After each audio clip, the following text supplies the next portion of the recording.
not just a case. You're not just a client. You're a person, and you deserve support. You deserve simplicity. You deserve communication. When you hire an attorney, you deserve clear, risk-free advice that guides you to the best possible outcome in your injury case. And that's exactly what the advocates have been providing for over 30 years. After your accident, you deserve closure. You deserve compassion. You deserve peace of mind. You deserve an advocate. This is The Monty Show, the truth in sports talk streaming. When you want unbiased opinions about your favorite team without the spin, all you have to do is find The Monty Show, streaming live and available 24 hours a day, 7 days a week on YouTube. And now, here's Monty. Hey, The Monty Show, live on finally Thursday, September 18th, 2025. As always, we are presented by the Advocates, and I tell you every day, the Advocates operate with empathy. They operate with understanding because they've been through what you're going through. They have fought your fight. They know how to win that fight. Make it happen for you and your family today at theadvocates.com, where you never reach into your pocket to pay the Advocates. So no initial consultations, no big, legal fees and legal bills. No, friends. You don't pay the Advocates unless and until they win your case 24/7, 365 days a year. You can talk to an injury attorney live online. No, it's not a bot. It's a real attorney at theadvocates.com. All right, before we get to college football, because we all know college football is going to be and already the big Lubbock Captain Red Ass is in with a wild 42-21. Look at me, give me attention comment. So so we've decided it's going to be that day today. Apparently it's going to be that day. Or it could be this kind of day where now we know that Dana Marie is not a hot chick. She's in fact James. Are you like TJ Beck sent Jake a DM today? Right. Yeah. We're sitting here preparing for the show, and Terrell Jefferson Beck sends Jake a DM and says, "Hey, Two Holes, you got to check out Dana Marie's, comment. Check out the comments. No way in hell that's not Oak State James's burner or his wife."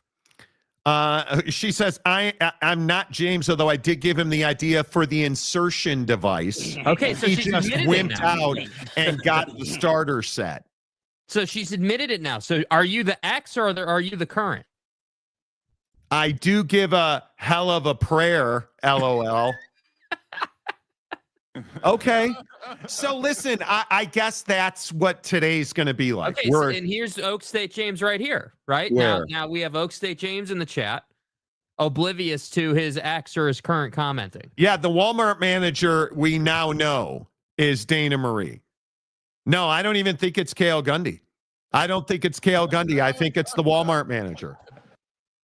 She was smashing with the Walmart produce guy, and, here we are. Yeah. And now all of a sudden she says she's attracted to Oak State James. Sucking a ding dong. In not so many words, which, and Connor's right. Walmart Dana. Did you see the chick? Did you guys see the chick that rolled up? And let me see if I can find it. A chick rolled up to Costco with a beef jerky tattoo, a barcode from beef jerky tattooed on her back, and it worked. No, I'm not kidding. I'm not even kidding. I don't have a life, so I read about these people in the wild. And she has a back tattoo of a jerky barcode. So let me get this right. I'm going to the rectory and I got to look at a barcode. And I'm supposed to be like, oh, well, why didn't I think of that? Duh. Because there's nothing that's more exciting than looking at a barcode with some fleur-de-lis around it and stuff. And of course, she's an Eagles fan because, well, aren't they all? Well, I know that James is going to be an Eagles fan here in about 5 minutes. So, yeah. Like that barcode actually works for beef jerky at Costco. Like, this is the world we live in now. I mean, Dana has to be the Walmart manager, dude. Has to be. Yeah, we breaking news. We all know she's the Walmart manager. I think it is. Yeah. But Monty, no. Hey, your boy retired, Chewy. How about Clayton Kershaw walking away from the game? Wuss. Yeah, he retired. How about that? But Monty, the show's already off the rails. It's not my fault. It's Dana Marie's fault. Note the picture for Butt Monty. Yeah. Exactly. It's just going to be that kind of day. Jerky barcode tramp stamp is golden. Why didn't I think about it? Yeah. Right. Are we talking super center or neighborhood market? Also, Dad. I mean, we're probably talking super center, but although I think we're more likely talking Sagapuatelli, but I could be wrong. And Joey Harper says that gives beef jerky a new meaning. All right. Well, now that we got that out of the way. So Dana, can we get can you confirm or deny your presence with Oak State James? Have you guys done the deed, or like have you gotten a ride in the Civic? Yeah. Have you been to the rectory? You did say you helped him pick out the device. I mean, the blood of Christ and everything. It's a legitimate question. Yeah. Oak State James, you want to out yourself, or Monty needs a tramp stamp for Impossible Nuggets, dude. They're so good. Although I'm kind of mentally neurotic right now. We have all kinds of really good football to talk about, and I'm going to talk about the fact I'm pissed I haven't lost weight this week, and I blame it. Yeah, I blame it on Impossible Nuggets. I had 12 Impossible Nuggets for lunch the other day. Didn't lose any weight. Never eaten them again. Arrived in the Civic is wild work. Where were you born? James's Civic. Well, okay. Monty, we got married at the chapel, and the priest told us you guys can roll out in the Civic down to the rectory. You're good to go. Yeah, JD Vance in the chat. Insanity off the rails program. Wonderful. Oh, CJ Vance. My bad. Freudian brother. Same thing. Oh, he's confirming. He's confirming. Look at this. What? Oak State James at the bottom of the comment section. Dana is not my ex. She is a much nicer person. So you guys know each other. Okay. You guys know each other. Now we need clarity, dude. I mean, I don't know that. James, have you ever, yeah. You probably never have you? Do you know what we're referencing, James? Like, do you know what a rectory? Do you know what a rectory is? Is she a hybrid, or is she more of like a plug-in hybrid? Anyway, must be James flavor of the month. Must be totally off the rails so early today. I pray for moments like that. Big Daddy Dallas, good football is what I live for. Woohoo! Okay. Conundrum. Dana, Boo Bana, Banana, Fana, Faux Fana, Dana. But Monty, when a Civic and a rectory love each other very much. Listen. Guys. When two people are in love, Oak State James doesn't know what to do. So I don't know her. Is that a euphemism for something? That's a denial, her, bro. What do you mean? You don't know. Okay. Except she's a fan of the show. Since she's a fan of the Monty Show, I'm assuming she's cool. Oh, see, now we're, now we're positively denying our actions. That's what we're doing here. Not JD Vance says, wow, JD, never a politician. I have morals. There you go. But Monty, he doesn't know her in the biblical sense. Hi, this is James. Welcome back. But, Bo Dix is playing well. I'm sure he is. Monty, Jake, are we sure that Oak State James doesn't have a split personality, 7 faces of evil? I mean, it could be. It very well could be, dude. Okay, man. Okay. We're 10 minutes in, and Oak State James has been the star of the show.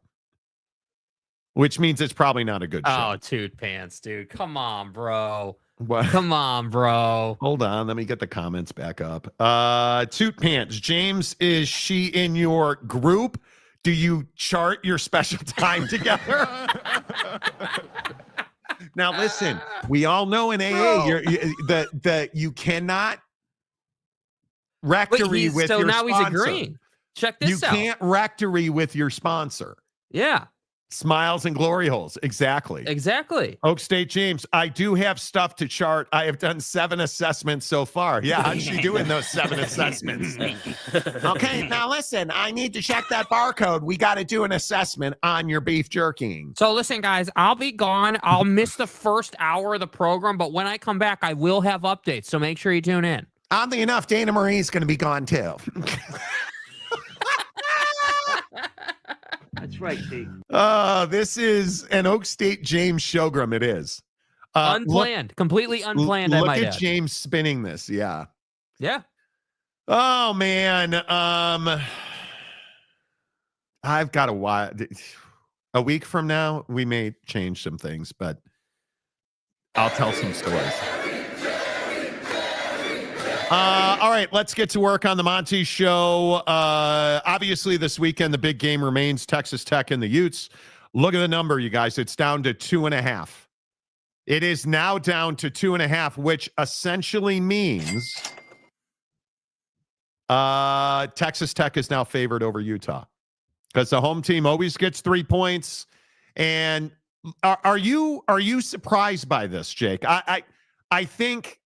Before we get to I Told You So Thursday, are you surprised that the line is the all money is coming in on Texas Tech? No, I'm not surprised that Buddy with his 87-gallon cowboy hat is putting ducats on Texas Tech to win this game. I think that, there is, depending on how you look at things, depending on your philosophy on football, how you think this game is going to go, there's potentially some opportunity in the Texas Tech is going to cover realm. I don't disagree with that at all. It could be a tight game. But I think that the reality is in these games that are like big games, a lot of implications. We see this kind of behavior a lot. It's Thursday. People are starting to ramp up to this game now. They're starting to think about it. They're starting to see the opportunity, what's more likely to happen. And yeah, with the stories that are out today about Cody Campbell and company and everything going on at Tech, no, I'm not really surprised to see that the line is moving. I feel like there's a lot of momentum towards, financially anyway, there's a lot of fan-based momentum towards Tech winning the game, but I haven't changed on this at all. I would still be picking Utah. Yeah, I think I am 100% in on the Utes in this game. I was looking at a lot of Baron Morton last night. Because I know this is surprising. Pew, pew! Texas Tech fans lost their minds. And I've spent a lot of time looking at Baron Morton. And again, I went back and looked at the Iowa State game. I went back and looked at the TCU game. All that stuff is online. You can go back and look at it. He is a different player in big games. It's a very different player in ranked opponents. On the road against a ranked opponent, Baron Morton's a different guy. And that's my biggest concern here because I think when you look at what this Utah offensive line is and how one of the things I really looked at here was this Texas Tech offensive line versus Utah's defense. I do not love what I've seen out of the Texas Tech offensive line so far. And I know it's early and I know they haven't played anybody, but that's what worries me so much. They haven't played anybody at Texas Tech and their offensive line does not look in sync on the same page. I have a lot of concerns about Baron Morton's ability to stay in the pocket and execute a quality end result from the pocket against Utah's defense. That's my single biggest concern because this Utah defense at home, at altitude, when you have a bunch of hogs up front for Texas Tech that are not going to be prepared for that altitude, I think it's a very big question. And I think it's where the game's going to be won and lost. I think the D lines versus the O lines is going to write the story of this game. And, I'm much less worried about Texas Tech's defensive line. I think they're much more talented than Tech's offensive line. And I think I actually I actually think Utah's secondary has played much better than I had even given them credit for. So I'm going to be interested to see how all of this manifests itself Saturday morning at 10 o'clock. But I think that the one thing that is absolutely clear, Utah has to control the clock, and Utah cannot trail in this game. Because if Utah trails in this game, you're going to wind up the net effect of Utah playing from behind, Jake, I think is giving Texas Tech more possessions. Yeah, I mean, certainly, and I think that both of these teams are capable of putting up points. I think we can both agree on that. I think I'm not going to come off of the point that I just don't think we know what Texas Tech is against a capable team. I mean, you just haven't played a good team yet, and I think that's what's difficult. I think a lot of the movement in the line is off of opinion, not actually off of like what we've seen this team do. And right. And I would agree that this is the year if Barron's going to go to the next level. Like this is the year that's got to happen. But again, got to see it to believe it, right? I mean, there's nothing that really indicates that he's any different of a guy this year than he was last year or the year before. And that's what's kind of scary is like, I sit here and I look at stats, look at film, like all this different stuff. And it's like, yeah, dude, like he's really good. Like, I'm not saying he sucks. He's a really good quarterback, but at the same time, you're also facing what to me is the best defense in the conference, certainly. And I would have no problem saying they're probably a top 10 defense in the country. I mean, it's a really good defense, very disciplined, good play calling. Because I also think that that's something that's not getting talked about a lot in this game is situational play calling, the ability to call the right play at the right time, and assess the risk in the moment. And I think that Utah has always been pretty good about that. Notice we've never said, hey, the Utah Utes mismanaged the clock, or they called a zero blitz on the goal line, or whatever it might be. We've never really had to say that about Utah. And while I do think Joey's gotten a lot better, I just think that when you start playing big games like this, it's a different beast. And yes, you're on the road, and okay, throw out the altitude or the elevation thing, right? Throw that out, right? Just if I said, hey, you're going to play an undefeated Utah Utes team in Salt Lake. Do you win or lose that game? Well, you probably lose that game, but you're going to be in it. So again, to answer the question, I'm not surprised to see this line moving, and I would not be surprised to see it get down to 2 or 1.5 with all the money that's coming in on it. But I just think that this Utah defense is going to make Barron's life very difficult. And I think when you can't run the ball, when that defense prevents you from running the ball and you're a pocket passing quarterback, that has man coverage written all over it. They're going to force you to do something that they can't handle. And I just don't see that.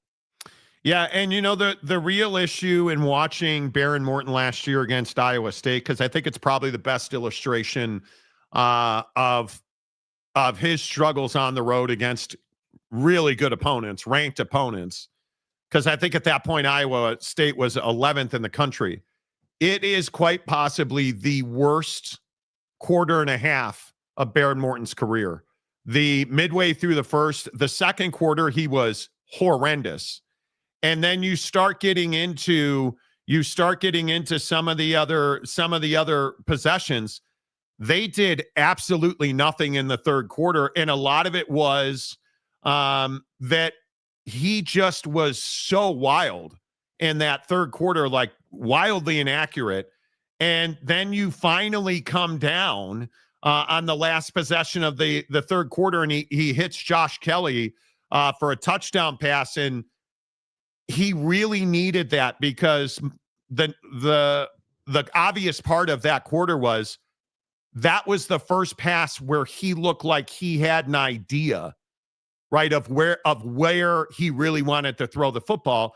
And then the fourth quarter, it comes down, and all they do is run the football. All they do is run the football, run the football, run the football, run the football. And then they get to 4th and 6 in Iowa State territory, and he throws a pass that wasn't near anybody. On 4th and 6, it was a non-competitive pass. That worries you. And then you're leading 17-16. You go 3 and out, and again, he throws another pass that's just not in a hemisphere of a receiver, right? And you wind up back-to-back incompletions, bad throws, and a punt. And then on the last drive of the game, really for Texas Tech, the headline, I believe the headline for the game note said, Baron Morton leads Texas Tech to victory in the final drive. And so watching every single snap of that drive last night, admittedly, he threw 2 passes that were spectacular. Taj Brooks won that game for Texas Tech. And if you are going to go to Salt Lake City and you are going to beat Utah, you can't beat them the way you beat Iowa State. And Baron Morton cannot have 2 of the worst quarters of his life as a quarterback, because the second quarter and the third quarter were 2 of the absolute worst quarters I've ever seen him play. Wild, inaccurate, looked like he was in a hurry, false starts, like just all over the place. And he's not that guy at home. He's not that guy in Lubbock. And really the truth is, if they go on the road and they're playing also ran opponents, Baron Morton's not that guy. So it's going to be very interesting to see who Baron Morton is in his first game of the year here in Salt Lake City, because the 3 previous games are meaningless. I think they're tune-ups. As I said, 20 weeks of preparation for the Utah game. That's where Texas Tech has been. And it's going to be very interesting to see. It's going to be very interesting to see where they end up. And can Baron Morton be the guy that you lean on to win you a football game in the fourth quarter in Salt Lake City against Utah? I think it is one of the great questions of the year for the Big 12, because, not to be redundant, and I know I've said this every day for like a week, I love that guy. And if he can show up in a big game on the road against a ranked opponent, Texas Tech is a real threat to go to the college football playoff. But if we get the same Baron Morton we got in Ames last year, Texas Tech is not a threat at all. Yeah, I mean, I just think that, look, I will be more than happy on Monday to eat crow about Baron Morton if he has some ridiculous signature performance, 350, put up 30 points. Like, hey, man, if you do that against the Utes at their place, you're one of the best quarterbacks in the country at that point. I agree. I don't think that Utah defense is. It's not even that they're like the most talented defense or like they're just crazy over the top. Like, it's not. That's not really the issue. It to me, it's the belief that they play with and the buying into the system, because that's always been their strength. Their strength has always been, hey, we're super disciplined to the scheme we're running on any given play. So there's never going to be a guy that's just like wide open by like 20 yards because Buddy the sophomore missed his assignment, right? Like, that's not the Utes defense. They're always in the right place. They're always where they should be. And so what that results in is every offense they wind up playing against either has to do one of 2 things. You either have to out physical Utah and you have to move them and try to physically dominate them to open up opportunities, or you got to have a guy like Baron be all world. He's got to be 73, 74%. He's got to be, in my opinion, to beat the Utes, you want to be less than 30 throws in the entire game. I would agree. At that point, then you're running the football effectively and then throwing off of a good run game. But again, you can't tell me that this guy's going to go in against this team and throw it less than 30 times and play ahead, play from in front. I just don't see that in this game. Well, and I think the real Achilles heel and what could make a big difference, if we're being honest, is Utah. I think this might be one of their weakest special teams unit under Kyle Whittingham. They're not kicking the ball particularly well. So I'm going to be interested to see how that plays. And when you start looking at some of the measurables on Utah, like I need to see Wayshawn Parker have a big game against a really good defensive line, which by all accounts, that's Texas Tech. Again, I get it. Their opponents are weak. We'll find out. But I think the Utes don't necessarily build their run game around one guy. But is Wayshawn Parker a guy that can be that one guy? I don't know. I think we're going to find out. Because I think with Devin Dampier, most weeks he is likely to be either one or two top rushers on this team. He needs a compliment because we've seen, I think, probably 6 really effective play action passes, and all of them have been Devin Dampier rolling out, stopping, and letting go of the football. And what that does when he rolls out, he's essentially play action passing himself, right? Like the defense, especially the linebackers, come up, and we saw it repeatedly against Wyoming. We saw it repeatedly against UCLA. The action really fools the eyes of the linebackers because you really have to respect the way he runs. And so, again, I'll just continue to say, I think that Texas Tech has 2 of the best linebackers in the conference. Will they be disciplined enough against Devin Dampier? We'll find out. But I think it is going to be one of the games of the year. I'm super stoked about it. I think this is Baron Morton has a chance to really put himself into a money-making position in the NFL draft if he has a game Saturday morning. Mm-hmm. If he has a game Saturday morning, because nobody's talking about Baron Morton in the NFL draft. Nobody's talking about him. Nobody mentions Baron Morton when you talk about the best quarterbacks in the country. Nobody talks about him. And I'm fine to be the flag bearer for the Baron Morton, fan club. I'm happy to do it. I've done it for 2 years already. I am telling you, this is a make or break moment for Baron Morton this game.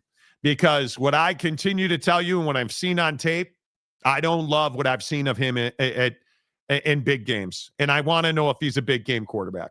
I really, really want to know. TJ Beck, bleeding lungs at Rice Eccles. Fans are loud. That place is going to be off the chain. Last time Texas Tech played at altitude, it didn't go well. Tech better have boat race them early because if it's close, Utah pulls it out in the end. It's a really good point. And, a lot of Texas Tech fans in the comments section are, we're at 3,000 feet and you guys don't know what you're talking about. And the word topography was lobbed at me on the old X machine, which again, hey, I hope you guys are right. If that's the reason you're winning a football game, you guys are in trouble. I'm just saying. But I think, listen, I look at the past history in the last 2 years, because that's really all that matters on a roster like this. I look at their history, and I would tend to agree that altitude's going to play a major factor. I don't know how it couldn't. There's not a team that comes in here outside of Colorado that routinely looks like it doesn't matter to them. Everybody is sucking air on the sideline at Rice Eccles. I mean, yeah. I'm still surprised the Big Lubbock is 3,000 feet above sea level. I don't think most people know that. I don't think they do. But it's why I think you see so often Utah tries to control the clock. Because when you keep the defenses on the field, you're going to get opportunities. Guys are going to get tired. And every rep extra that they're on the field in the first half wears on them in the fourth quarter. It's why Utah doesn't mind playing big games and late games and close games at Rice Eccles Stadium, because they're just going to lean on you and they're just going to keep the ball. And it's what I talked about yesterday. If Devin Dampier, if Texas Tech isn't disciplined setting an edge and Devin Dampier is able to go through that, the defensive end or a linebacker that gets too aggressive and overruns the right tackle, and Dampier's able to shoot through that gap, dude, it's going to be a long day for Tech. They have got to be super disciplined, in my opinion, off that right edge. Like, you have to be super disciplined. I think Utah needs to build a 2-score lead. The closer the game, the more I think it favors Tech. I don't trust Utah's kicker, dude. I was just saying a minute ago that this might be Kyle Whittingham's worst special teams unit, because they're usually stellar. Because they have to be. Yeah, if you look at guys, Andy Phillips comes to mind, or whoever you want to point to, they've had a really good kicking game.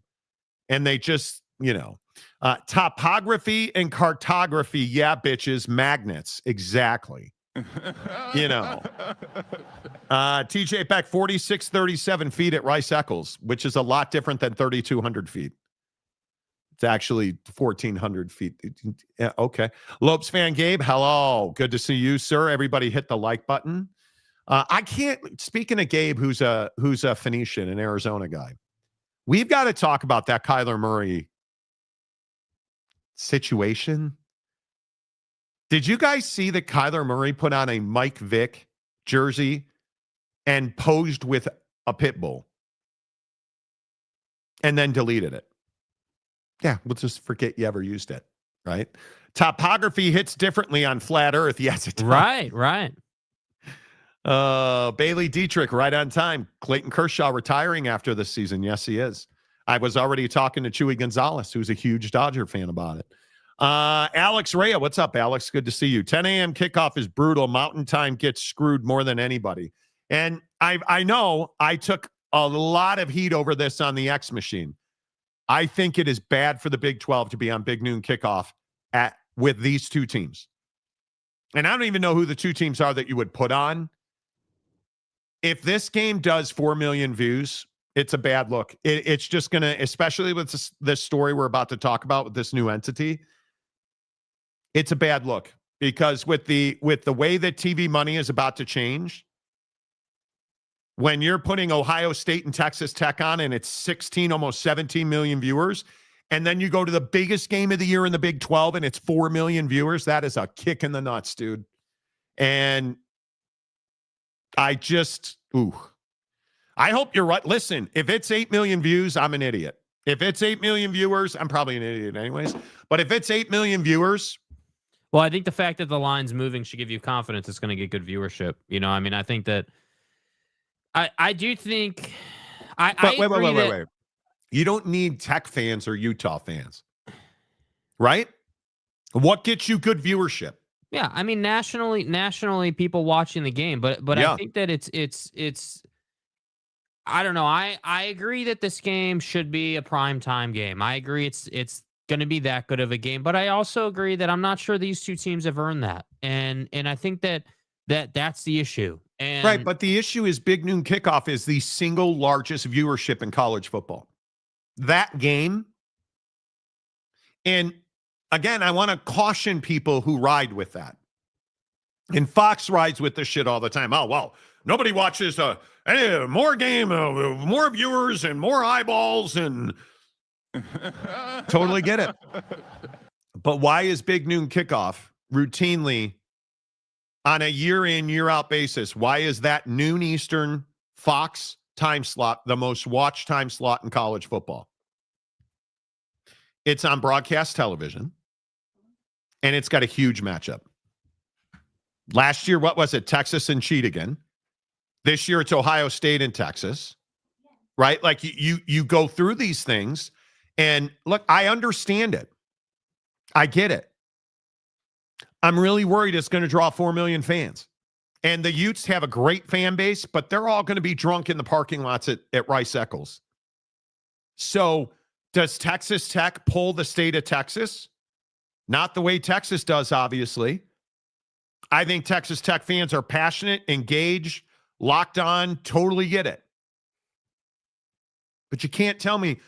And listen, Chewy, if this game draws 8 million, my God, I'll blow Clayton Kershaw personally, and I hope it happens. That's a wolf of anyway. The point is, if this game draws 8 million viewers, that's massive for the Big 12. Massive, because this is all Big 12. This isn't the Big 12 and the Big 10 or the SEC. This is Texas Tech and Utah. And if it draws 4 million fans, it is. I can't tell you how bad that is.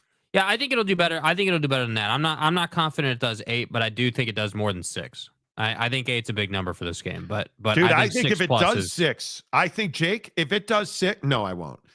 If it does 6, I will. Sucking a ding dong. I hope it does. That would be phenomenal.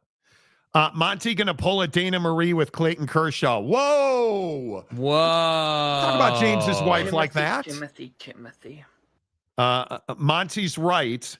I'll be hammered on mimosas at 8 a.m. Brother. My guy. Dude, I'm telling you. I should have given you a Monty Show shirt. I'm telling you. This is a huge moment for the Big 12. Present. And you look at the announcement that was made today. The Big 12 is headed to Wembley Stadium, and you start to understand that with the Big 12 going to Wembley and Arizona State and Kansas, what am I going to say about Arizona State and Kansas, Jake? Too small of a brand. How do you not have a Texas brand on this graphic? How do you not have BYU involved in this game?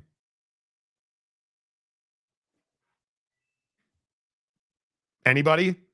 And this is not to slight Lawrence, Kansas. Like, rock chalk, totally get it. You're not a big enough brand to play at Wembley Stadium. You're an opening act. You're not the Foo Fighters, right? Like, you're not, with all due respect to Arizona State. So what do you say about K-State and Iowa State? It's Ireland. It's not Wembley Stadium. That's what I say. It's Dublin, not London. This is a big moment in time. Now, I think the exposure is fantastic for Kansas. I think the exposure is fantastic for Arizona State. But this is the problem in the Big 12. Baylor's not good enough. Texas Tech hasn't been good enough. TCU hasn't been good enough. If I were Brett Yormark, I'd have put one of the Texas teams in that game. If I were Brett Yormark, I'd have put BYU in that game. It would have been not negotiable. BYU, inarguably the biggest brand in the Big 12. And I know that's controversial. We've argued over this on the show in the past. BYU's the biggest brand in the Big 12. In God's name, image, and likeness. Yet they're not going to Wembley. What's the point of international exposure? No, you joke, Gumby. No, I'm serious. Nobody's thinking Oak State. Oh, okay. We have a showcase football game, and we're going to put Oak State in. Nobody was thinking that. Nobody was thinking that. You know, like it's just crazy to me that BYU's not in that game and nobody in Texas is in that game. Texas is the absolute. We talk about the ACC that lives on Tobacco Road. The Big 12 lives and dies in the state of Texas, and not a single university in the state of Texas has been consistently good enough to command that stage. Apparently, it doesn't live and die in the state of Texas. Well, maybe it does run through Lawrence. I don't know. Right? But my point is, this is a huge deal. This is a huge deal for the Big 12. Huge deal. And BYU's not part of it, and nobody in Texas is part of it. And I'm sure there'll be an interview. I'm sure there'll be talking points, and we'll get an answer as to why.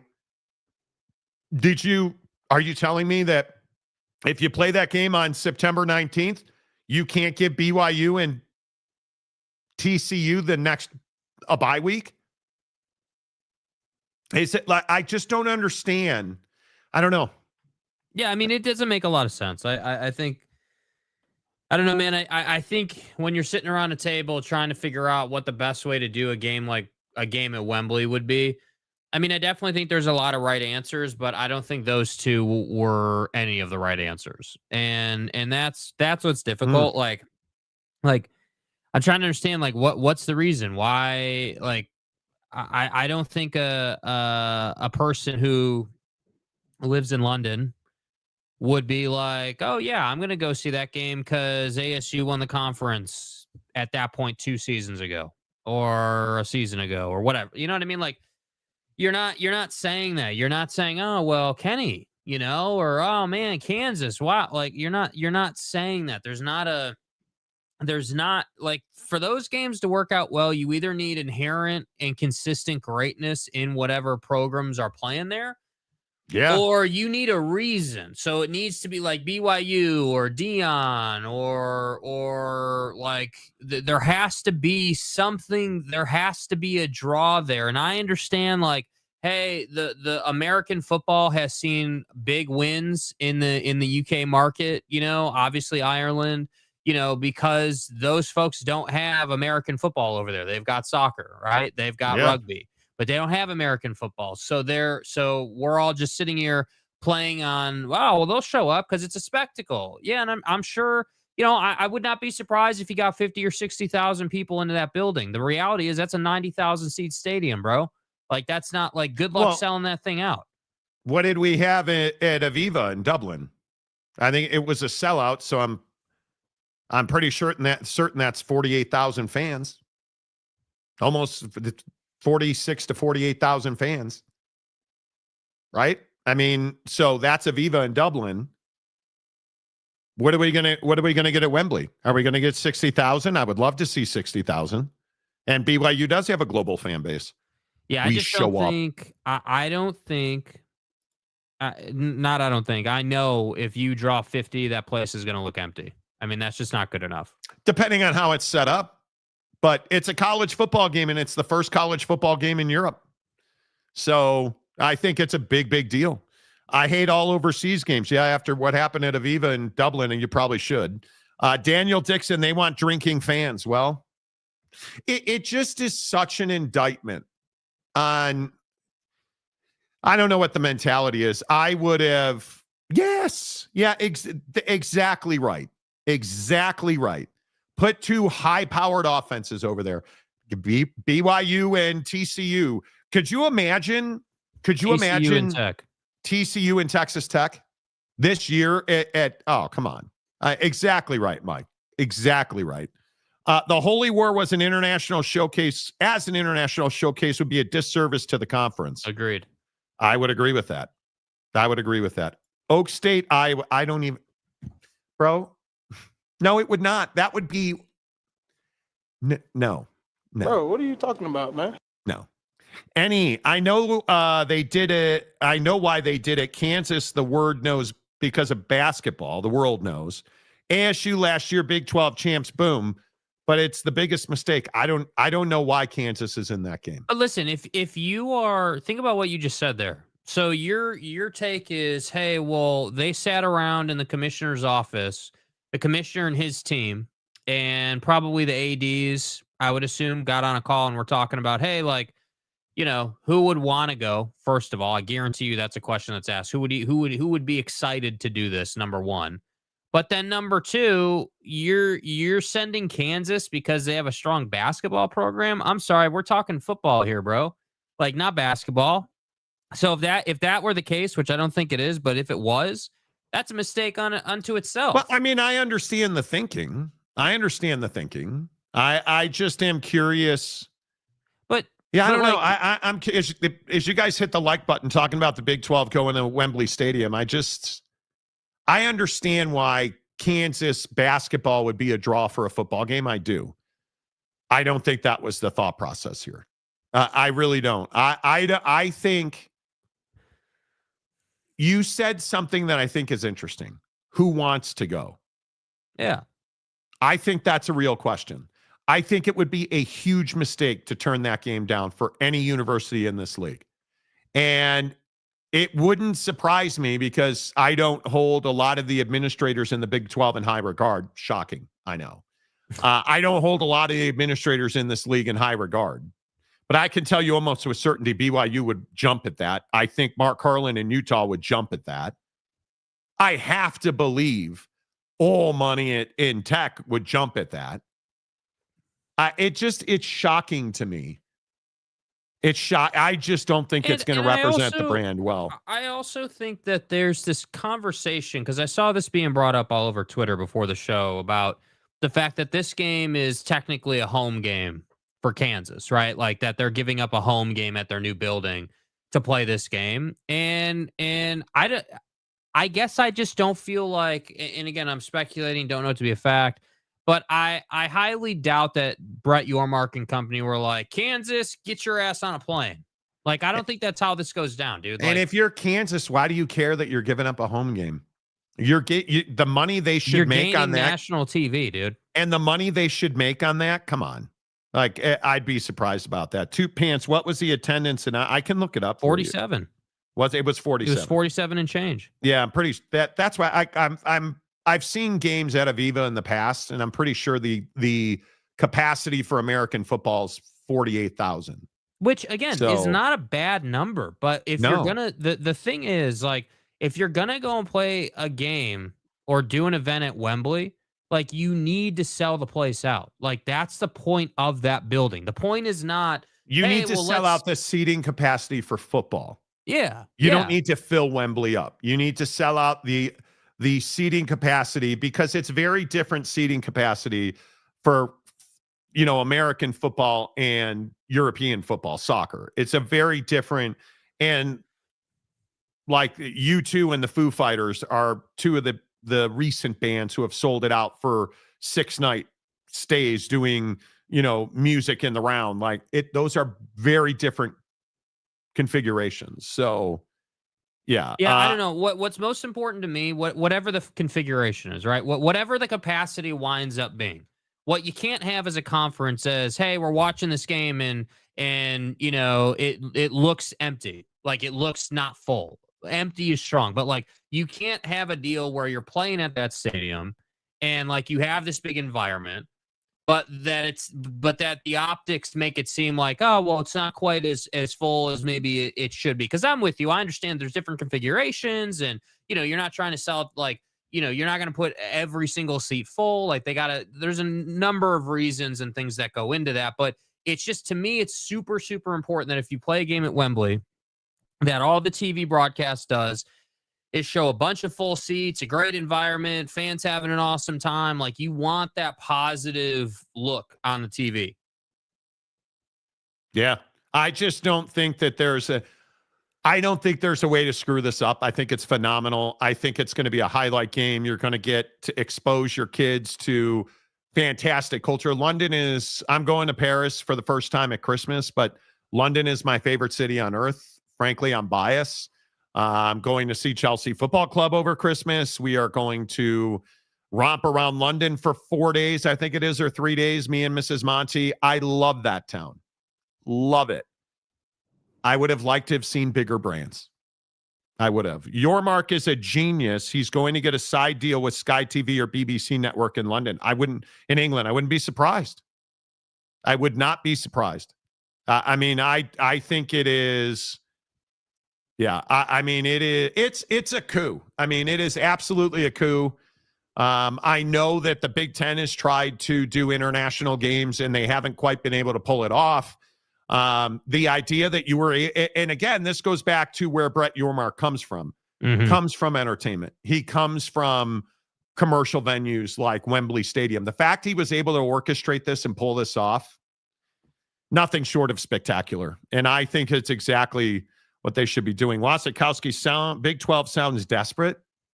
Why would the Big 12 be desperate? I'm just not in the mood for your uneducated takes today. Yeah, it's a home run. Yeah. The date of that game should be week 3 of the schedule next year, something like that.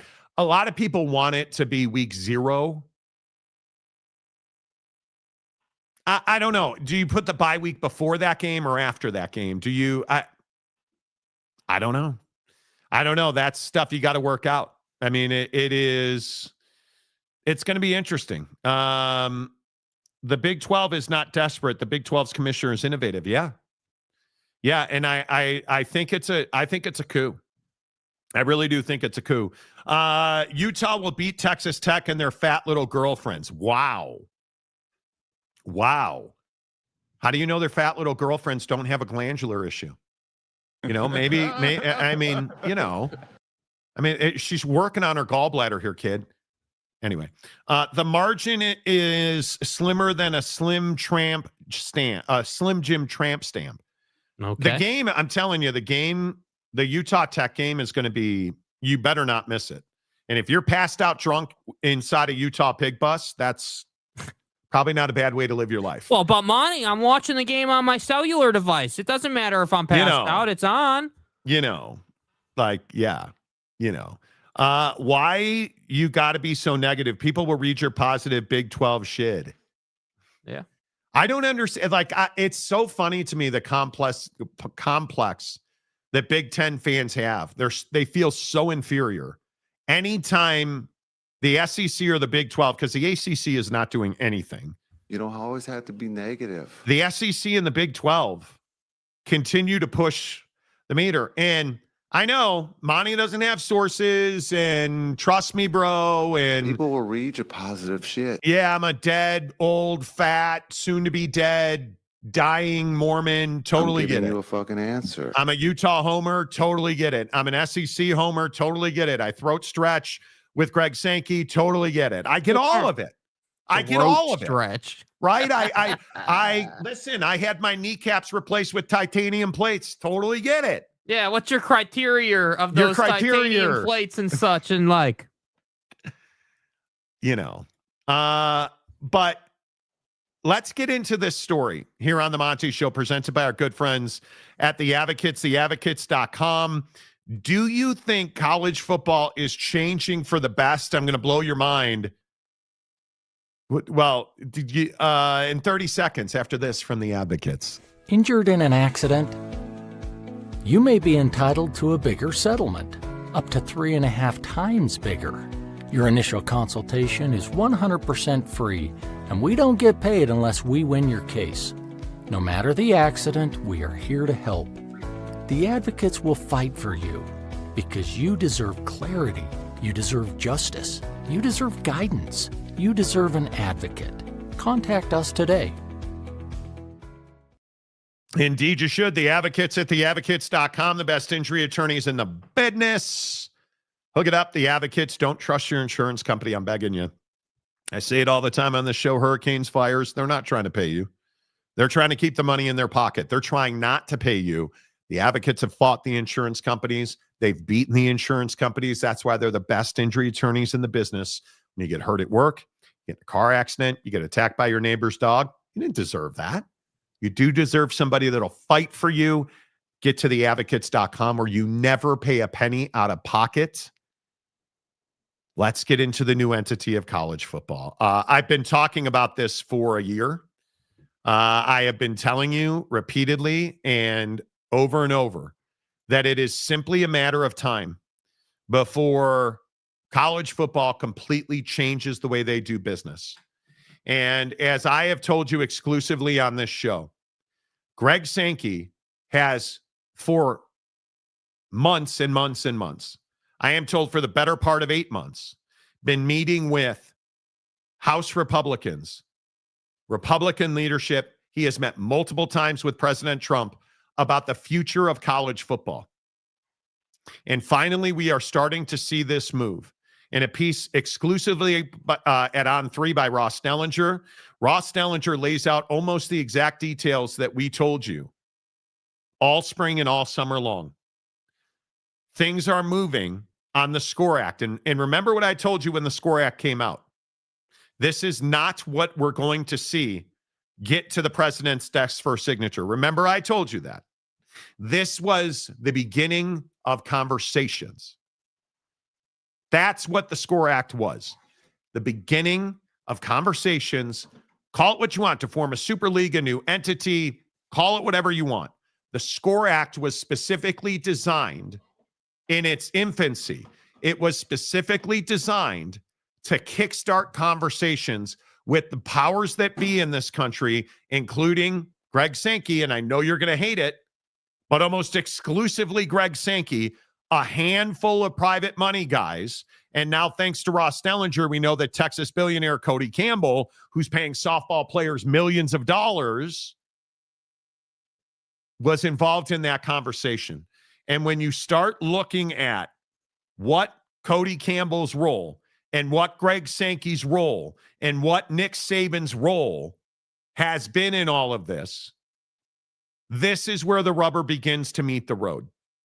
Because I believe Cody Campbell and private money, the biggest private money in college sports,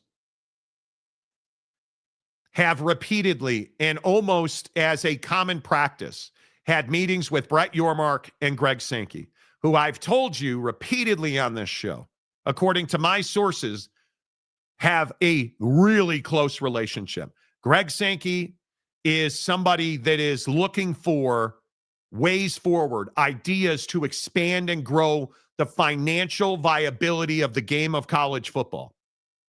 Brett Yormark and Greg Sankey have met and talked repeatedly, consistently about their ideas. Whether it is 5-11, whether it is the expansion of the college football playoff, whether it is getting everybody under a new umbrella that originally started with Tony Petitti in the Big Ten. And I think this is a really interesting point because we had it exclusively on this show. And then Ross and all the other national guys picked up on it. Tony Petitti, the commissioner of the Big Ten, and Greg Sankey had a falling out is probably strong.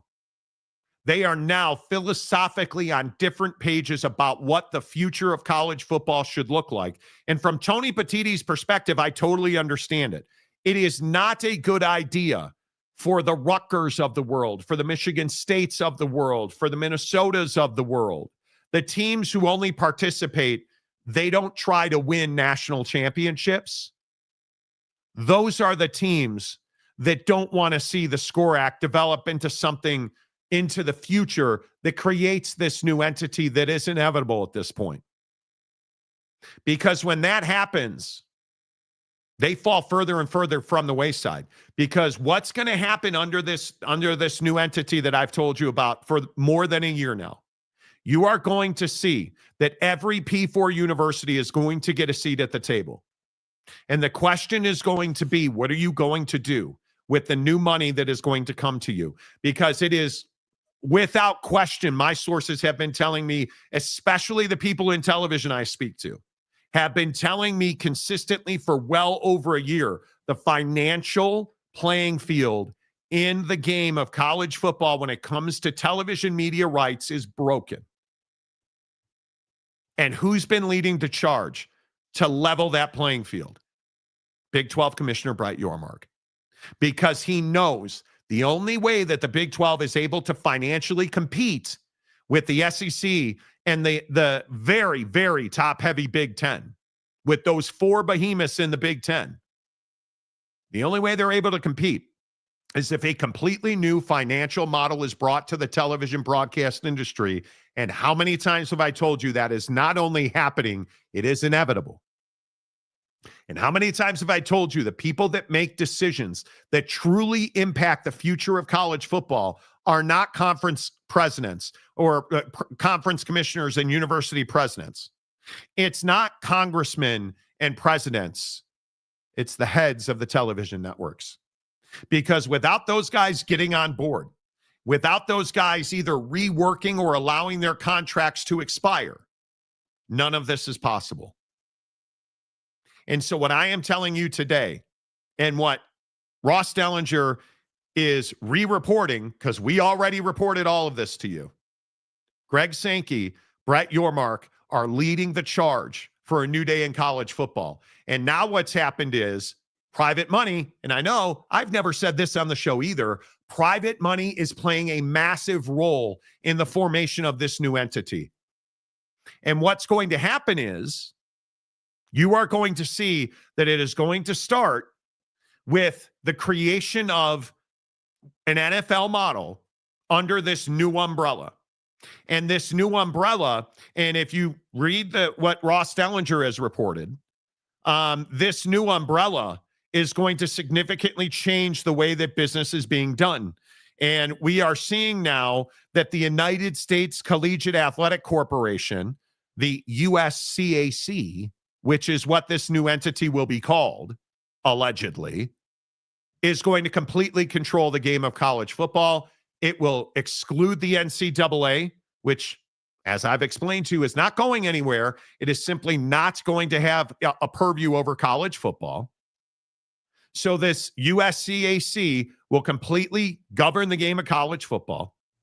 a brand new broadcast model will be introduced as this UACAC gets off the ground, and is going to significantly level the playing field financially.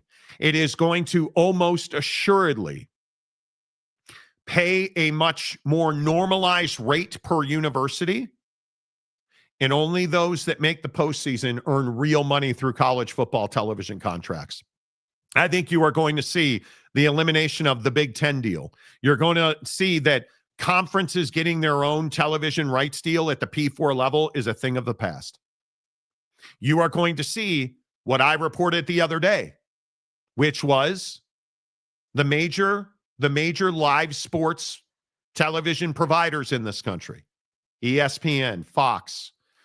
You look at all of the platforms, NBC, CBS, they are all going to form a broadcast entity together. And that broadcast entity is going to stream live sports, college live sports. And I think what you're also going to see is college football is going to have a very similar model to the NFL TV deal, where all of the colleges in this new entity share from a large pot. And those who play at the highest levels, those who do what needs to be done to compete for a college football playoff championship in this case, will be the only ones that will make real money, because real money is what makes real money. And if you are, again, the Big Ten, and I think this is why the Big Ten is so anti this new model, 99% of your membership has no desire to win a national championship in football. Or at least I should say has no desire to do what's required to win a national championship in college football. And I go back to what you've said, Jake. At some point, Stanford's got to get back to winning games, as Jake always loves to say. Right. Now, if you don't win games, you're not going to have access to making the most money in college football. And I think it's the right thing to do.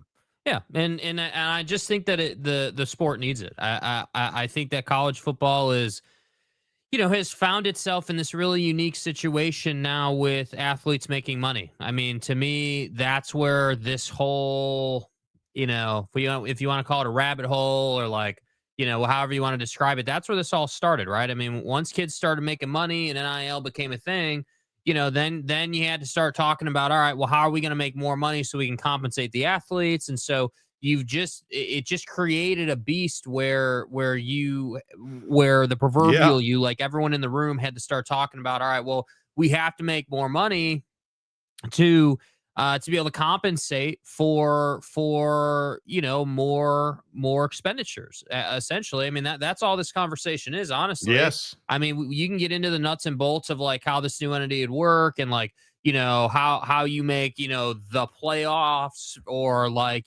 how all that'll work. But the reality is all this is a solution to the P&L problem. You just don't have enough money coming in to do all the things you need to do at most of these universities. And I would, go as far as to say, outside of maybe the top 10 on the AP, the top 10 schools every year, the top 8 schools every year, the rest of those schools are grinding to make a little bit of profit, just to make sure that, you're not losing money, that you're profiting just a little bit. And that's where I think it's just, it just necessitates, hey, we need private money. But the again, and this is something we've talked about on the show, if you're going to include private money, which they're going to, then that private money has to see a return on their investment.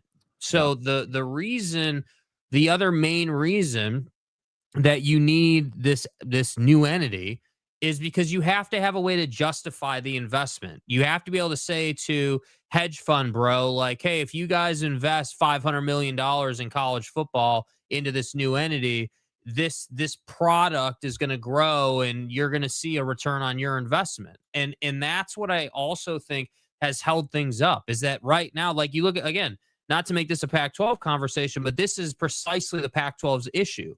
They're not able to get a lot of funding and a lot of help because there's no path forward to their existence, right, in the long term. And I think on a bigger scale and in a different way, the P4 level deals with that same conversation, which is why the Cody Campbells of the world have started, nonprofits and are starting new organizations to be able to push this thing forward. And that's why I think there's so much momentum. Well, and I also think that Jimmy Pitaro and Donald Trump have had several meetings. I can tell you that Bob Iger, the boss at Disney, has had several meetings with Donald Trump over this. I can tell you that Greg Sankey has sat in on multiple conversations with Nick Saban, with this sports council, this has been actively working. And I think what you're starting to see now is, it's moving to a point where it's getting serious because, one, the heavy hitters financially are all at the table now. Two, the Democrats and Republicans, and this is the scary part, there's not one side of the line or the other. There's a lot of Congress people who don't love the way this thing is being put together. And I think one of the things that's going to be very interesting is to see, how does this bill go through committee and who's going to be the ones that's really going to fret this out, because you look at the way that college football is suffering right now. I think one of the main points that people need to wrap their heads around is, this is the only way for the sport to move forward, because right now the game of college football, and you may not even realize it, the game of college football financially is shrinking because so much money is being paid to lawyers, so much money is being paid to settlements, so much money is being paid to insurance companies. Like it is a loss leader right now. The TV contracts are not netting the same as they were previously. So the revenue streams are quite literally being choked by all of this litigation. And at some point, the only way you end litigation is you get federal level protections from the government, who, by all accounts, are willing to offer those protections. But one of the real arguments, and I've talked about this before, and I know that this pisses a lot of people off, one of the things that this private money side wants to protect is Olympic level sports. Because what I don't think people understand is, who do you think has the private money? Have you put any thought into who Cody Campbell is? He's a billionaire. And what do billionaires almost never do in this country? Pay taxes. They don't pay taxes. So all of his investment in softball pitchers, all of private money's investment in making sure that secondary and loss-leading sports continue to be secondary and loss-leading sports, that's where the rubber meets the road here. They need those sports because they lose money. Their investments lose money, and it offsets their gains. It offsets their profit tax. And I understand it, maybe most people don't think in those ways, but when you're a billionaire, all you care about is, how am I going to pay less in taxes? 99% of billionaires don't pay taxes because they have so many advantages. Who do you think gave them those advantages? The alleged billionaire president of ours, who wrote one of the worst tax bills for the little guy, but who did that tax bill benefit? The billionaires. And they're not paying taxes. And they're not paying taxes because the pass-through is massive now. So you need all of these loss leaders, because what are loss leaders for people like me, who are for business owners who have entities? And I'm not even close to a millionaire or a billionaire. And I can tell you right now, I spend money on things like marketing and advertising and equipment because it offsets my tax liability. I subscribe to YouTube TV and things like YouTube Premium because it offsets my tax liability. So if you're Cody Campbell and you're investing millions of dollars in athletes and those sports, and that's losing you money, do you really think any private equity firm that is paying a singular athlete $1 million a year to perform is making money on that singular athlete? No. They're making money on the larger picture. They're making money on the larger pie. When the pie gets bigger, more people eat. So what's going to happen when this new entity explodes? You get a brand new TV arrangement that's federally protected. You get a brand new football entity that's federally protected by written legislation.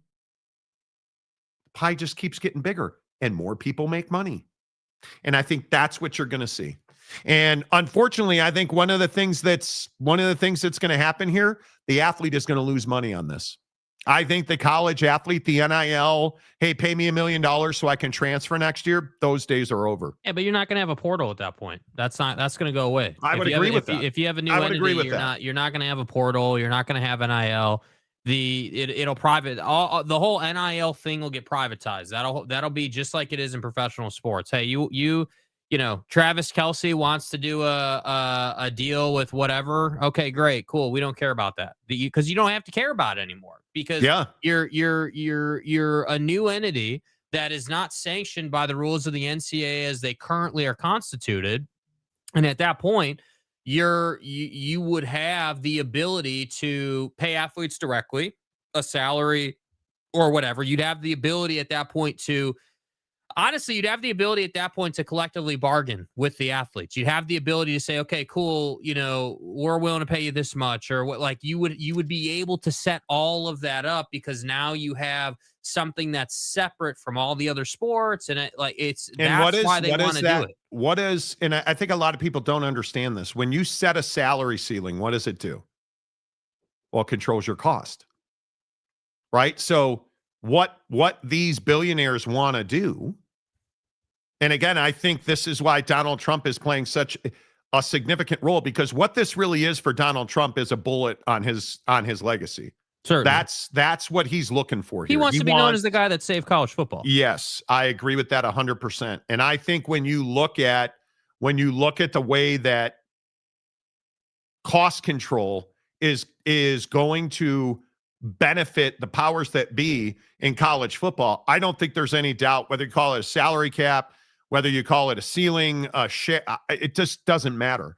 You are going to see that these cats are going to get paid in a structure. It is going to be an NFL style. Yes. It is going to be, the schedule is going to be an NFL style. The playoff structure is going to be an NFL style. I think conferences in football go away. They're going to absolutely protect rivalries. They are going to make, you think playing in London's a big deal. I think the made for TV matchups, I think are just going to be incredible. I'm telling you, listen, as far as I agree with all that, but I want you guys to dig a little deeper on like the opportunity here with player movement. So again, people are like, they're going to have to sign contracts, and how are they going to do all this? It's called opt-outs. It's called, hey, you didn't make the cut in camp. You're going to be the third stringer, and you thought you were going to be the first stringer. Well, we've got a boilerplate clause in every contract that says, hey, if you want to opt out of your deal, this is the deadline to opt out of your deal before the season starts. And I guarantee you will have an opportunity to get out. The transfer portal, it will not exist once this gets set up. That'll go away, and you will have a much more traditional setup. I guarantee you there will be a way for a kid to say, okay, cool, I'm the third string quarterback, and I was in a 3-man battle at camp for the starting spot, and I just didn't make it. I played like ass, and I'm not going to play this year now or whatever. And then they're going to have a decision to make. And that, to me, is the hard part for the kid, is like, hey, right now, you kind of have a get-out-of-jail-free card, right? We just got rid of the second transfer portal window. We have one now, which I think works for everybody. But the reality of that is it is now getting harder to find greener pasture, to find those reps so you can continue the path to the NFL. So, well, and I think everybody wants to stop realignment. I think everybody wants to stop the Pac-12 meltdowns. And it puts that to bed, dude. It completely ends that. And again, I'm just going to tell you, Donald Trump's got 3 years left in office. This legislation is going to be written, I think, long before that time happens. It's going to be a matter of how many years does it take to enact it. Yeah, I mean, I think the consequences of the midterms have a lot to do with this. I think if he's serious about getting this done, right? If Donald Trump, like, if he's got his ledger in the Oval Office, right, of like, hey, priority list 1 through 10, this is going to start to climb the list. In my opinion, this is going to start to climb the list if it turns out that the midterms maybe don't go as favorably for the Republicans as he once thought they would. Yeah. Now, if they win the midterms and everything, then I think it'll get done before he leaves office, but it's probably a fourth-year thing, honestly. Well, and I think some of the other offshoots of this legislation, and I think it's really important to think about the impact this is going to have on the athlete. I think the transition to the NFL will be smoother. I am very curious if there is an easier path for a guy who the Jadeveon Clowneys of the world, for instance, is a really good example of a guy. I don't know if Maurice Claret falls under that, but guys who want to go to the NFL sooner but have to be in college football for 3 years, like issues like that. One of the guys I talk to regularly about this talked about quarterbacks don't always need to be 4-year quarterbacks or stuff like that. I'm curious about that. I think it's going to be very interesting to see what is the future of player movement? What is the future of player money? What does this do to Title IX as it applies to sports? Because I think one of the things that the Democrats are going to fight for without question is going to be equality of opportunity across all sports. Hey, if we take football out from under the NCAA purview, how are we going to fund all these other sports? What does that look like? I absolutely think that's going to be written into this legislation. I don't have any doubt about that. And I don't think there's any doubt guys like Cody Campbell, as I said, absolutely want to make sure the future of Olympic sports and secondary sports, specifically women's secondary sports, are secure. Because they need the football money needs to be independent of like, so like right now, you know how we say, hey, well, booster money and donor money and all these people donating to the athletic program to pay for stuff. That money, I still think is going to continue to flow into the athletic department, but it's just not going to go to football. I'm telling you, the private equity piece of this has to cover all costs related to running a football program. And then the school themselves, or the athletic department themselves, have to, do all their sponsorship deals and all that. Right, but I also think there's an opportunity here, because one of the things that I know has been talked about is, do you not only take football teams out of the NCAA, do you take them out of the educational environment?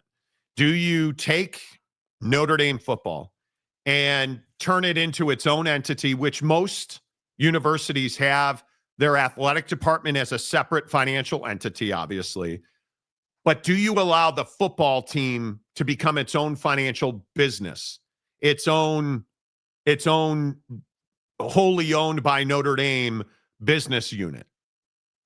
And you take that out, and that business unit essentially would pay the university a licensing fee, or somehow that could work. You make that revenue that the Notre Dame football company, right? It's a whole new company. This Notre Dame football company is making, and you make that a pass-through fee so that because it's already going to be exempt, right? It's already going to be an exempt entity. Well, and I think that's important to protect the school too, because we've seen this issue of like, hey, kids suing and things like that. Like, so I mean, severing that connection in that way, I think, that definitely has a lot of advantages. I also wonder how many. The midterm is a really good conversation, because right now I think you have a group of senators on both sides of the aisle that want to get this deal done. I think you have a lot of senators, both red and blue, who want this deal to happen, because I think education, and again, I know people hate when I talk about how important education is. Education is suffering in this country right now. And I think if you look at the Democrats and the Republicans, both agree with that largely. The question is going to be, how much federal funding are senators on both sides of the aisle willing to put into this process without securing funding for educational endowments across the country that have been 100% shut down with the elimination of the Department of Education? Because, and I know I keep trying to tell you that, and people tell me I'm stupid, but I might be stupid. That's very true. But what I'm telling you is, both Republican and Democratic senators want the education system in this country paid for at the federal level. And right now, that spigot's been turned off. Most universities in this country have not gotten their federal disbursement for the 2025-2026 academic year. And that is causing huge ripples through the education world. And I think that is going to be one of the biggest fights. And what scares you about that, if you're somebody who doesn't believe in that, what scares you about that is it's one of the few things that a Republican and a Democrat will shake hands on. We need to rebuild educational funding. And I'm really curious how all that works. And I'm also really curious how much of the money that is made in this new football entity will have to go back into paying for educational programs, because I think that's going to be a big part of this. So I think there's a lot of unknowns. I think there are a lot of questions. I just think that this has a real chance to get done. There's going to be arm twisting. There's going to be arguments. I don't think there's any question about that. But I think it's going to be really interesting to see, because you have a guy in Steve Scalise who is an absolute Trump supporter and apologist. He's going to be one of the leading voices on this.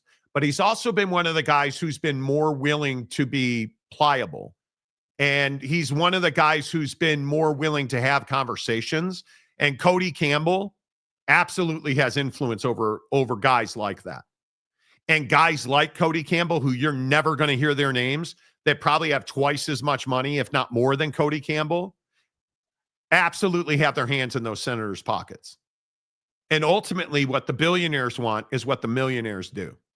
And I think that's how business in this country is going to get done for the next period of time, whatever that period of time looks like. And I think this is absolutely under that umbrella, if you will. I think that's absolutely what's going to. It's just going to be very interesting to see how these conversations take shape. And I think right now, Tony Petitti is in a very interesting position, because I think Tony Petitti, you're not going to stand on the tracks and try to block the train in this one. No, you're not. That is suicide. My question is, because I think Tony Petitti wants to keep the Big Ten football brand alive. I don't think Brett Yormark cares about the Big 12 football brand. Frankly, I think he realizes he doesn't have a great one. I think Greg Sankey understands SEC football is the definition of college football. And again, who's noticeably absent from this conversation? Jim Phillips in the ACC. Because I don't think they're going to fight anything. That's why there's a lot of people, every time we talk about this, there's a lot of people like, oh, the G5 is going to stand in the way. The G5 is going to be taken care of. Because you have a lot of senators who have a lot of constituents in G5 country. And the G5 will be taken care of financially in this. You mark my words on that. The G5 will be taken care of financially in this. Whole, partly brought under the same management. We'll see.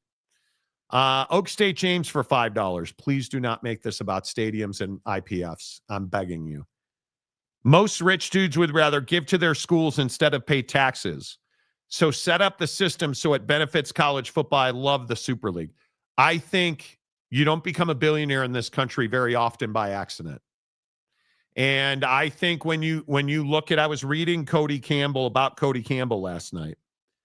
And I think it is very interesting the way that he has made his money. And you look at the sectors that he is in. He is in 100% in energy. There's no question about that. And his money, which I think is incredibly deep. He's got a ton of money. You can trace all of his love back to Mike Leach and Texas Tech. And that almost tells you everything you need to know. And then you start getting into the shale business, and you start getting into, Apollo Global Management 12 years ago. And then you start looking at 4 Point Energy.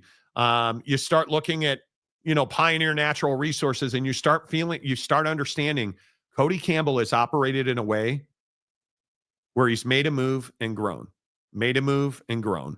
And he just continues to make moves, to grow, to operate. These are the guys that are going to make this happen.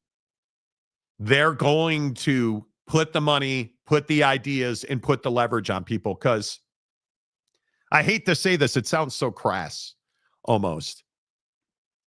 Nothing happens in this country unless you have leverage over somebody.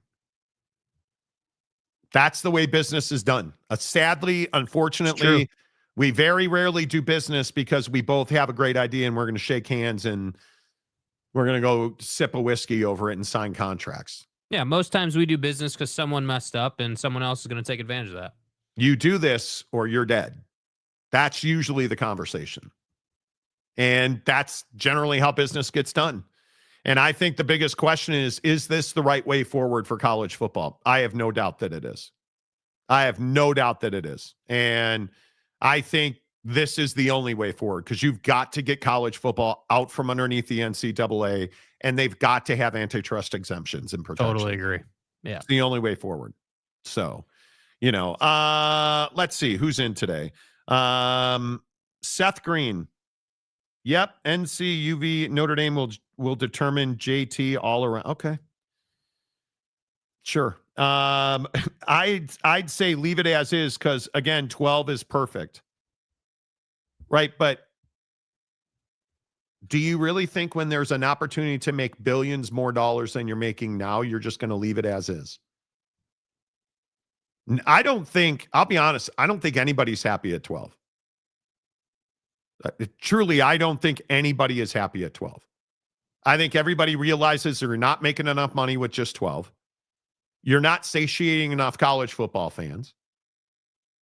And there's an opportunity to make exponentially more revenue. Why on earth would you leave it in the way that it is? Yeah, I just think it's too small right now, not even by number, but just in stature. I think that it has such an opportunity to as the cool kids say, have so much aura about it. Like it right now, it very much feels like, all right, the holidays passed, now we need to look for the college football playoff, and the Super Bowl's right around the corner, and it just kind of feels like a step in the process versus like, hey, it's October, it's Saturday, and Tech's playing Utah. And, if they lose this game, then I don't feel like it's taking full advantage of the opportunity. And I really do think that everybody can benefit. TV partners can benefit, the players, the school, the business people, like everybody.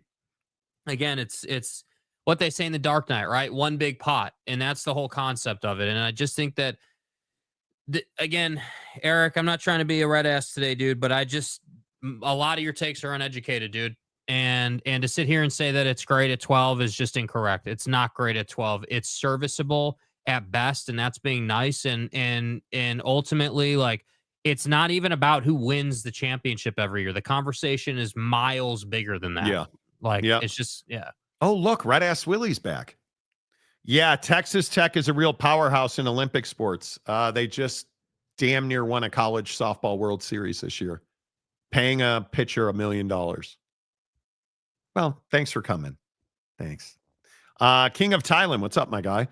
More women graduating with advanced degrees and more women graduate every year. Not sure Dems can make same argument as 1972. Yeah, I don't know that you can. What we have to do in this country is we have to stop basing current day legislation on something that happened 50 years ago, something that happened 150 years ago, something that happened 400 years ago. Like, we can't do that anymore. If we're going to progress and move forward, we have to take real world scenarios and figure out how to fix or improve whatever the issue with those scenarios are. And I don't think there's any question right now, the game of college football is shrinking opportunities. And Greg Sankey has said it 100 times. We're not trying to shrink the game. We're trying to grow the game. And yet, here we are talking about whether 12 teams or not is enough. You have to have a more worldly view of what the current day scenario is. And it's what I've always said about UCLA. Oh, well, all we do is win championships. Well, yeah, but, John Wooden's not walking through that door anytime soon, quite literally or figuratively. Mm-hmm. Right? Like you need to move forward. And I think it's one of those things that most people don't understand. Wasikowski. So schools like Rutgers, Vandy would be given a lesser amount of a payout. I think you're going to see schools like Rutgers and Vandy are going to get the same payout. And if they want to make top tier money, you got to make the postseason. Yeah, there's definitely going to be a baseline, and then you can earn up depending on how much you win. Look at what we're doing in college basketball now. You actually get paid now. If you make the semifinal, you make more money. If you make the national championship game in college basketball, crazy, you make more money. You guys understand that that's not how it used to be. I think that isn't this coming tournament the first one where you get paid more money in the semifinals and the final for the Final Four in the final game? Like, how is that just now happening? Well, because the old heads didn't want to pay people. And now the old heads have kind of lost power. So you're starting to see there's a new way of thinking, and it's guys like Cody Campbell, who I think is incredibly important. Cody Campbell is the future of college athletics. He and guys like him. Donald Trump is just a conduit. Donald Trump doesn't know shit about college athletics, but he's going to make sure for his resume and his legacy that the guys who do know are going to get an opportunity to do what they want to do. It's guys like Nick Saban, guys like Greg Sankey, guys like Brett Yormark, guys like Cody Campbell, who have access to the president of the United States, who is going to take what he hears in those conversations and leverage his Republican senators, leverage their committees to take action to do what he wants to do. So very valid point you make, Jake. I think the midterms, you maybe by the midterms, you're going to have to get this done. Yeah. And if that's 18 months from now, 14 months from now? That's a long time, and that's not very long at all, depending on which side of the line you come down on, right? But since when do education have to do with college? Well, you're not wrong about that. You're not wrong about that at all. Not a coincidence they are both Michigan men. Well, it is incredible to me that we just have so much dysfunction. The Big Ten's a perfect example of this. Like, that has got to be the most scandal-ridden league in the entire country. Constantly. Right? I mean, how often do we talk about the knuckle-deep boys on Epstein Island, right? Like, I mean, constantly. Michigan State, constantly. Jim Jordan at Ohio State, constantly. Michigan football, constantly. Right? You at some point, I think some of the things you're going to see, some of the unintended consequences that I think you always have to be thinking about. Can you imagine if the pedo state guys on Happy Ending Valley had that scandal under this new entity? I think there's a real good chance they'd be removed. I think there's a real good, I think there are so many reasons you need this to happen. You need a set of hard, steadfast rules. It has to happen.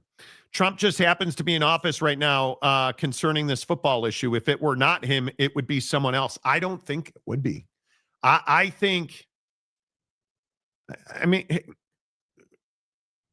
sure. Would this be brought forward? Absolutely. But I don't think there's any doubt. The best part and the worst part of Donald Trump is he's an opportunist, right? He's an opportunist, whether it's crypto or his resume and legacy on college football. He's an opportunist.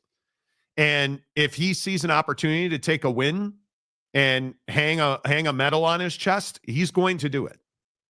There's no question about that. So it's just a matter of how long does it take and who's going to be the roadblock and what leverage is going to be used to remove that roadblock. Yeah. Because that's how business gets done in this country.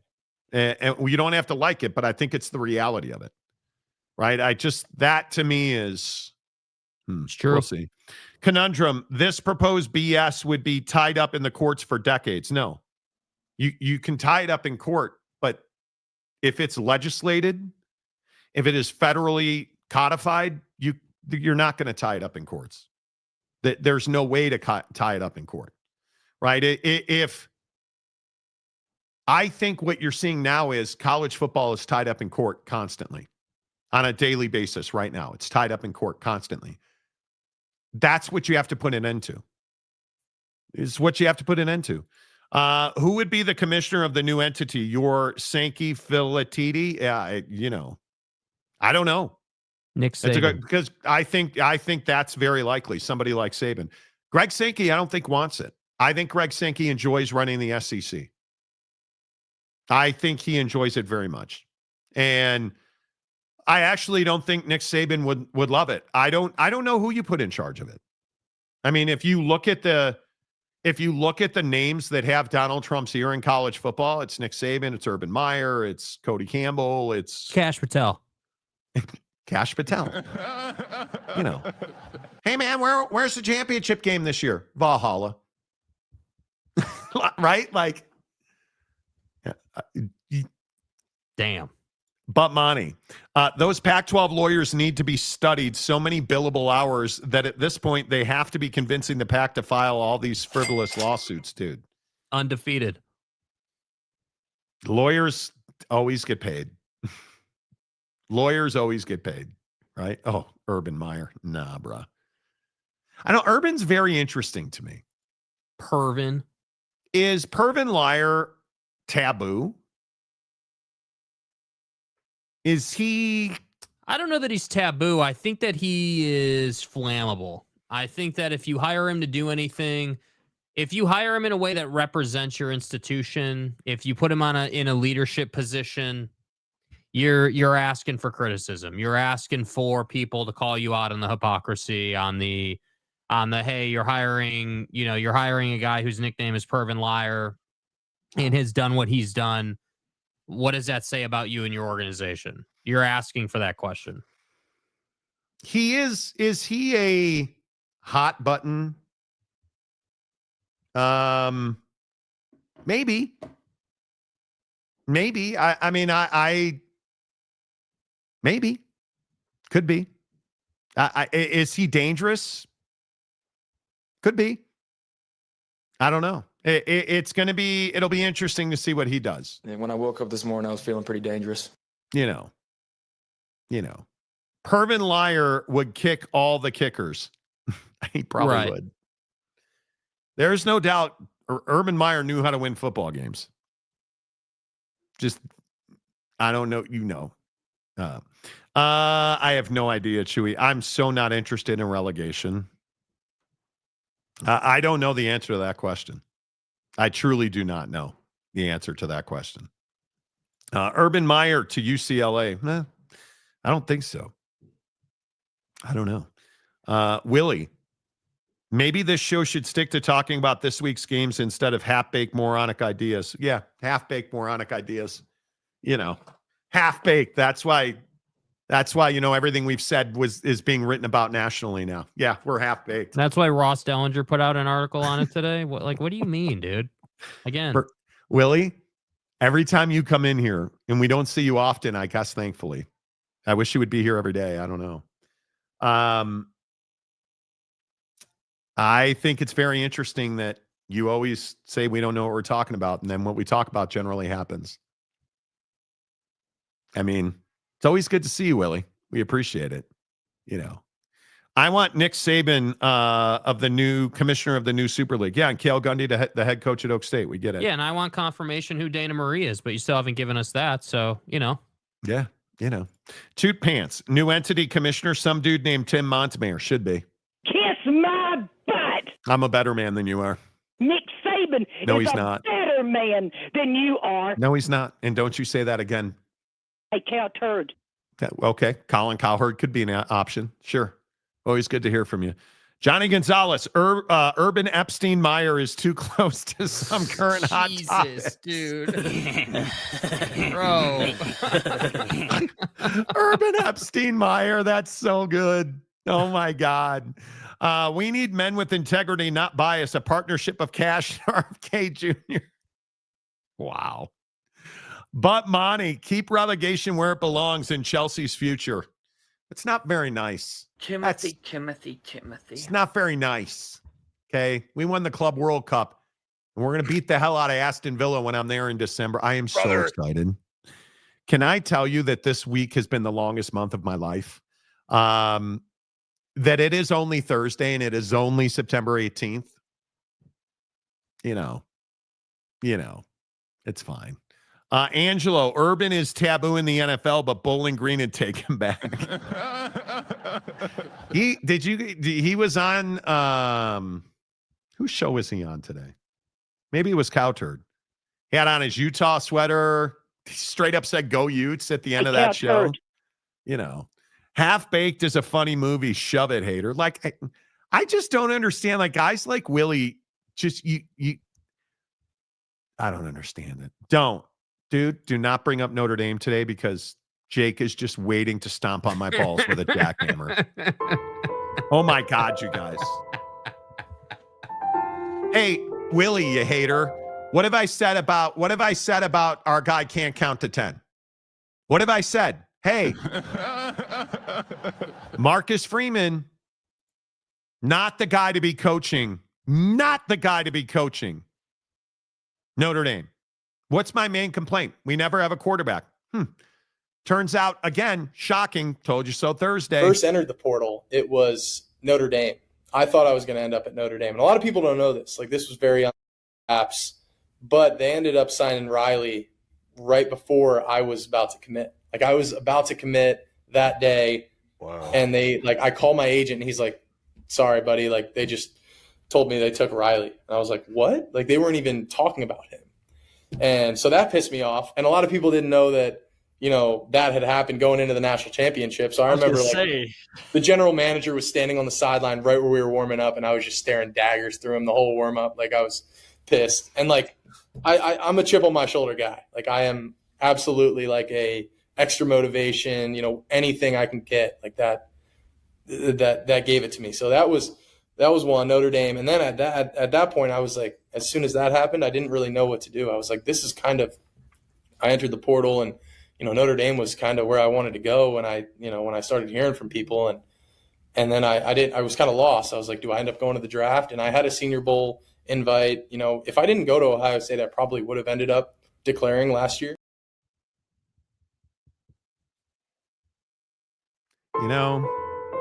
So, Monty, what do you think of Riley Leonard? I mean, CJ Carr. I mean, is there optimism there? Bro, we could have had Will Howard.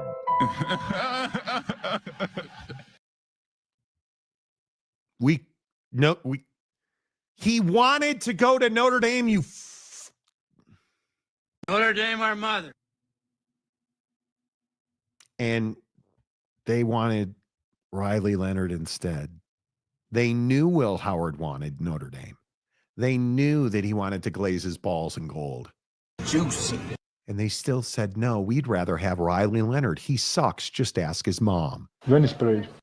It makes my flipping head just... Venice Parade. I have nothing. Nothing that I have nothing. No, do you understand how bad my sports fandom is? I have nothing. Nada. Like, my life just is terrible. Terrible. Yeah, Steely. Yeah, you're welcome. You're welcome. Cookie Monster says, sorry, LOL, go Bucks. Thanks. Ohio State. Do you guys understand right now that my womb is sore? Like, I don't know that I have a womb, but it sounded good. This sucks bad. And Jake sends it to me. He's like, ha, ha, ha, ha, ha, ha. What are we doing? It's not enough that my sports life sucks. And it sucks. Jake taunting me over text about my sports life sucks even more than my sports life sucking. It sucks more that it sucks, and he sucks. And it's a whole thing of suckery. That's what at least the White Sox aren't good, because the Packers are probably going to win the NFC Championship. And then, Thanks, Jerry. Like, yeah, just laugh along. It's real fucking funny, man. Is it possible that they could ride the D? It actually is really funny, because if I'm not laughing, I'm crying. What's up, Adam? Good to see you, my guy. Field Crew Dirt Dr. Cheese, what's going on? Notre Dame wouldn't have helped Will, and Will wouldn't have helped Notre Dame as much as they and Will helped each other. You're not wrong. It was a really good fit. And I'll just continue to say Ryan Day is not the maker of men, but goddamn, that dude knows how to make quarterbacks, right? Like Will Howard, what he's doing, how Julian Saying has looked like. Yeah. Jake sending a salt in the wound text to Monty. Yeah, dude. And he loves it. I just thought that was incredible, considering we've only been talking about that for how long?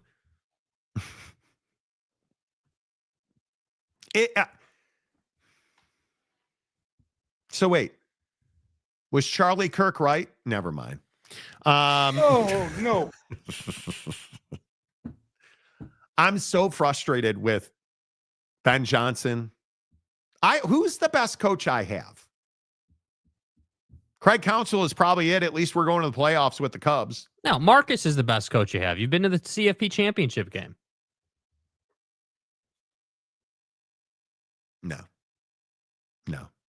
Marcus Freeman, who speaking of Ohio State, is that the same Marcus Freeman that had 10 guys on the field, 2 out of 3 snaps at the goal line to lose the game against Ohio State, to snatch loss from the jaws of victory? That Marcus Freeman who chose Riley Leonard over Will Howard. Yes, you did. Yes, you did. That guy who then this year doesn't have a quarterback. You mean that guy? That Marcus Freeman is no. Who am I? College football playoff, bro. Back to the envelope calculations. Who, no. I'm not playing your stupid game. Hey, Jacob. Marcus, what's your criteria for a quarterback being good? You're not going to gaslight me. You are not going to gaslight me. Marcus Freeman's soul has been the tastiest so far. Jesus, dude. Please and hire I'm a him. vampire feeding off mass disappointment. Jerry, please hire him. Wasikowski, Bears will be on the clock come April. Only thing to look forward to the rest of the season. And hopefully we get the best linebacker in the entire country. Isn't everybody on the clock in April? That's a good point. Just asking for a friend, dude. This is a good point. Very good point. Just asking. Yeah. Kyle McCord. Well, I win. Google me. Beat the piss out of Notre Dame at the stadium.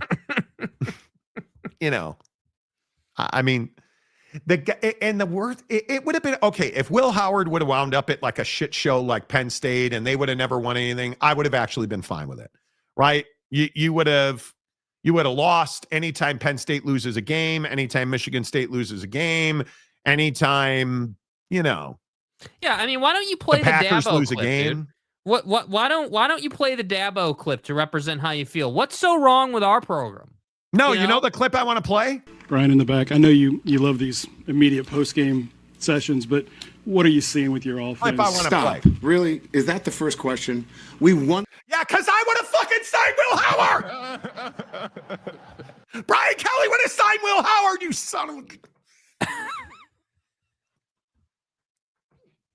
That's my life. Where I now have to say, Brian Kelly. Get the fuck off. Notre Dame would have been better off with Brian Kelly. Do you know how much of my soul dies every time I have to say that out loud? Notre Dame would have been better off with Brian Kelly. Dirac. Right? Just, I personally believe that Brian Kelly would have been better for such as in like the Iraq and Notre Dame. You know, yeah. The Bears should hire Marcus Freeman. Thank you. Brother. I'd take him as a defensive coordinator. I would. Dirt Doctor, Notre Dame, Cubs, Bears, Bulls, Blackhawks. Those are tough nightmares, Monty. Yeah, I know. I'm living it. The problem is it's a nightmare and I'm awake for it. I know. And my favorite golfer doesn't play golf anymore, Rory McIlroy. Thanks for that. Right? I've got the Bears defense, right? Who again this week. Do you guys remember? And you don't remember. You guys remember what happened to the Bears in week 1? You guys, it's a little fuzzy. The Bears defense is so bad that J.J. McCarthy was the offensive player of the week. The next week, against a real defense, J.J. McCarthy can't even operate and now is benched. Injured. I've prayed for moments like that. Can't even operate an offense. Of note that week was Jared Goff and the Lions offense, who couldn't rub 2 nickels together and score a point. Anybody remember what happened in week 2? Well, I do. The start of week 2 was J.J. McCarthy, offensive player of the week. Okay. Oh. Yeah, it turns out that the Lions put up 52 points and Jared Goff had 334 and 5 touchdowns against the Bears. You guys hear who the offensive player of the week this week is? Yeah, the Bears are 2 for 2. It's Jared Goff. Facial recognition. So now, here we are in week 3, and probably the hottest quarterback in the NFL is coming to Soldier Shithole, and he's going to win Offensive Player of the Week. 3 for 3. Where is Aaron right now? Like, why, man? We finally figure it out with the quarterback. We finally figure it out with the running backs. Bet you weren't expecting this one. We have a running back who can pick up the blitz and an offensive line that still doesn't have a tackle on it. Now, the quarterback can't hit the broadside of a barn outside of 15 yards, but it is what it is. Doesn't make you feel responsible. And our defense is somehow worse this year than it was last year. So, Marcus Freeman. Hire Marcus Freeman to be the defensive coordinator. Let's ride. My life sucks, sports-wise, you know. And it's oh, dear Lord, don't wish that into existence, Colonel. Oh, God, what did Colonel Ingus say? I know the Browns will tank to draft. Oh, God, dude. Please, bro. I don't regret those decisions. Can you guys... Dude, no. Yeah, this is America, home of the self-loathing sports fan. Yes, I am. Yes, I am. It just is what it is, man. This whole thing with Will Howard and Notre Dame, I mean, honest to God. But honestly, like, how do you choose Riley over Will Howard? Jake? How does that work, dude? What again, all jokes aside, what criteria said, yeah, Riley Leonard and his mom's "you suck" texts are better than Will Howard? Like, how do you have Buddy on video over here saying, "Oh yeah, dude, I was looking across the field and, you know, their GM was standing over there and I was looking through him with laser eyes." Like, Marcus, dude, you made that happen, bro. Like, I'm not even really a Notre Dame fan, and that pisses me off, dude. Like, it annoys me that, hey, this team needs a quarterback, something terrible, and if you had Will Howard, you probably win a national championship, and you went with dude whose mom texts him he sucks as motivation instead of... Wait, hang on. Let me get this right. Oregon fan says, well, I'm not really a Notre Dame fan. You guys got blown out of the first round of the playoffs. Don't say you guys like I'm an Oregon fan. I like Dan. I'm not an Oregon fan. Guy, you wake up every day and hug trees. You live in Eugene. You're now an Oregon fan because very clearly you just espoused your hatred for Notre Dame. Okay. Oh, so this is what we're doing today. Okay. Apologize to that man. Yeah, I don't have feelings. It's fine. Monty, what did you do wrong earlier in your life to cause all this sports suffering you endure? No idea. I'm a recovering Catholic. I don't know. I don't know if I don't quite know how to answer that, to be honest. Jack wakes up and makes breakfast for Duck's sideline radio reporter. Stay hard. Yeah, well, guys. So Oh, my since moving God. to Eugene, I met a new sideline reporter who gives me all the best intel. Gives me intel and beach. He told me that Clean Cut was going to join the Ducks and we're going to win a natty. So you guys know I told you this the other day, right? Because I'm tired of hearing Jake be happy. You guys know I told you the other day that ESPN, Fox, all the networks are working on a live sports stream platform. An all-in-one package. Monty. You're not smart. Shut up, Monty. Talk about sports. Stick to sports, bro. What do you make of this? This is interesting. Eric Shanks said what? A bundle or some form of bundle is the best thing for sports fans because you pay one price. Wait. He couldn't have just wait. He couldn't have just said that. Wait, did I hear that? Is your mixer working okay over there, Morty? Wait. Testing?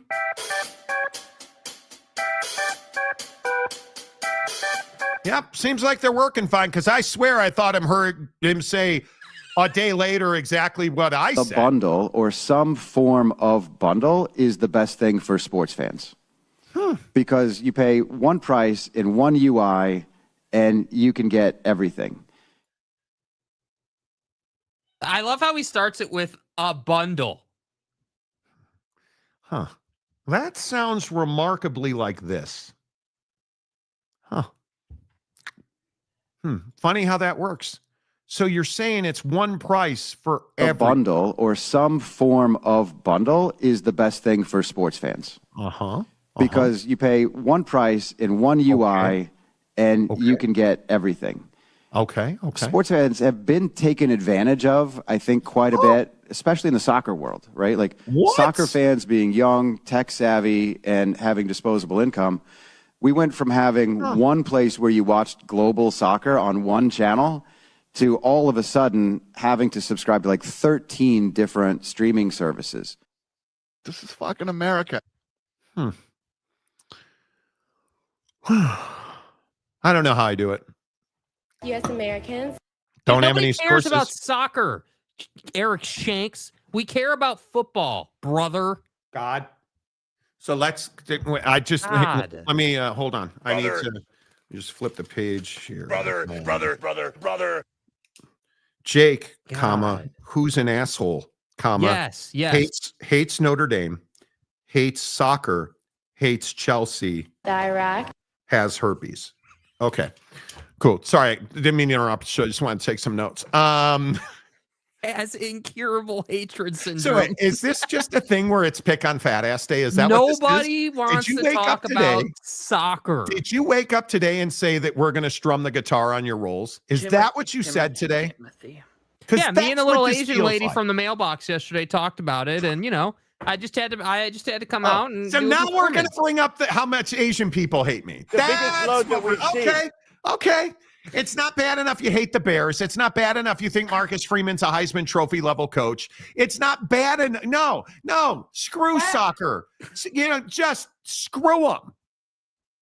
Yeah, I know what time it is.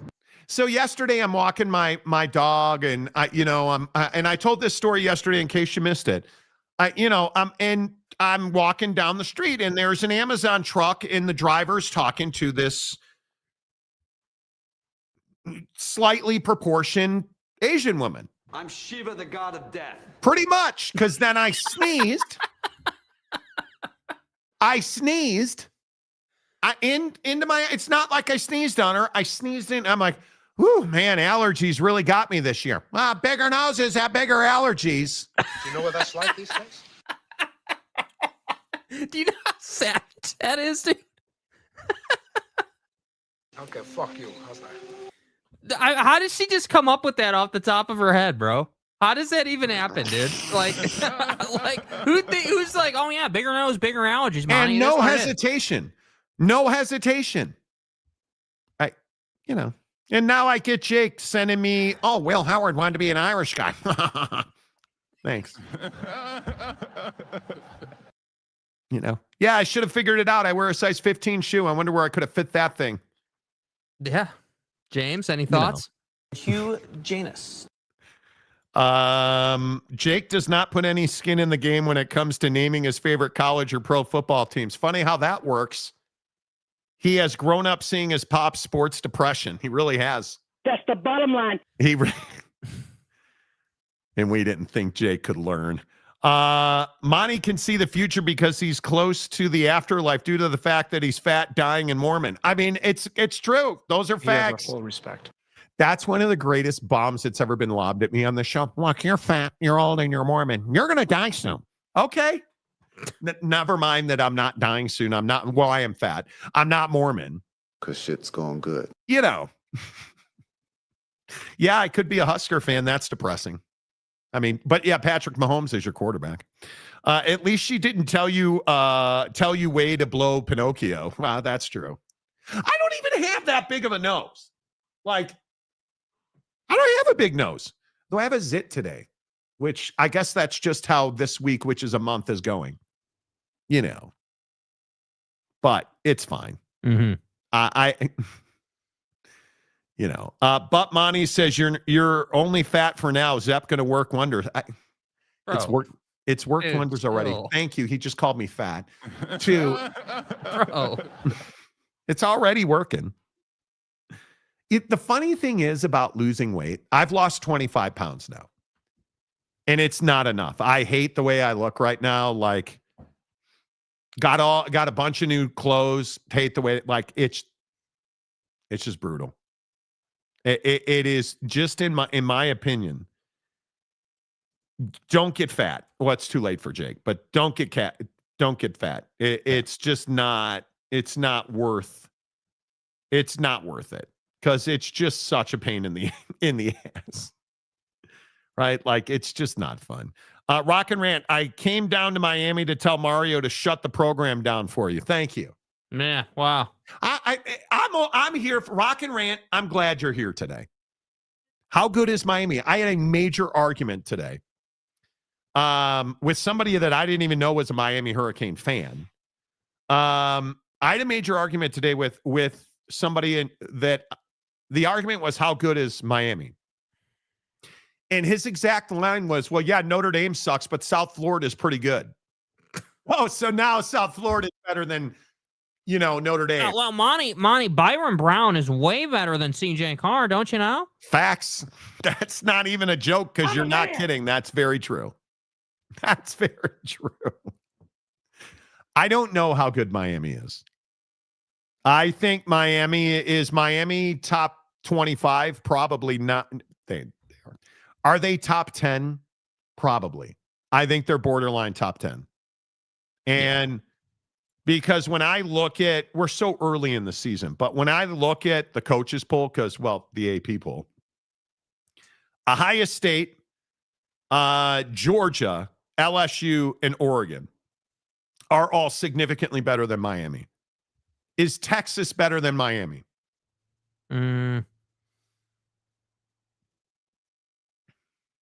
I think Texas would beat Miami, but I think it would be a one-possession game. Is Florida State better than Miami? I mean, the good news is we're going to find out in a couple of weeks. Yeah, I don't think you can unequivocally say they're better. I think that they.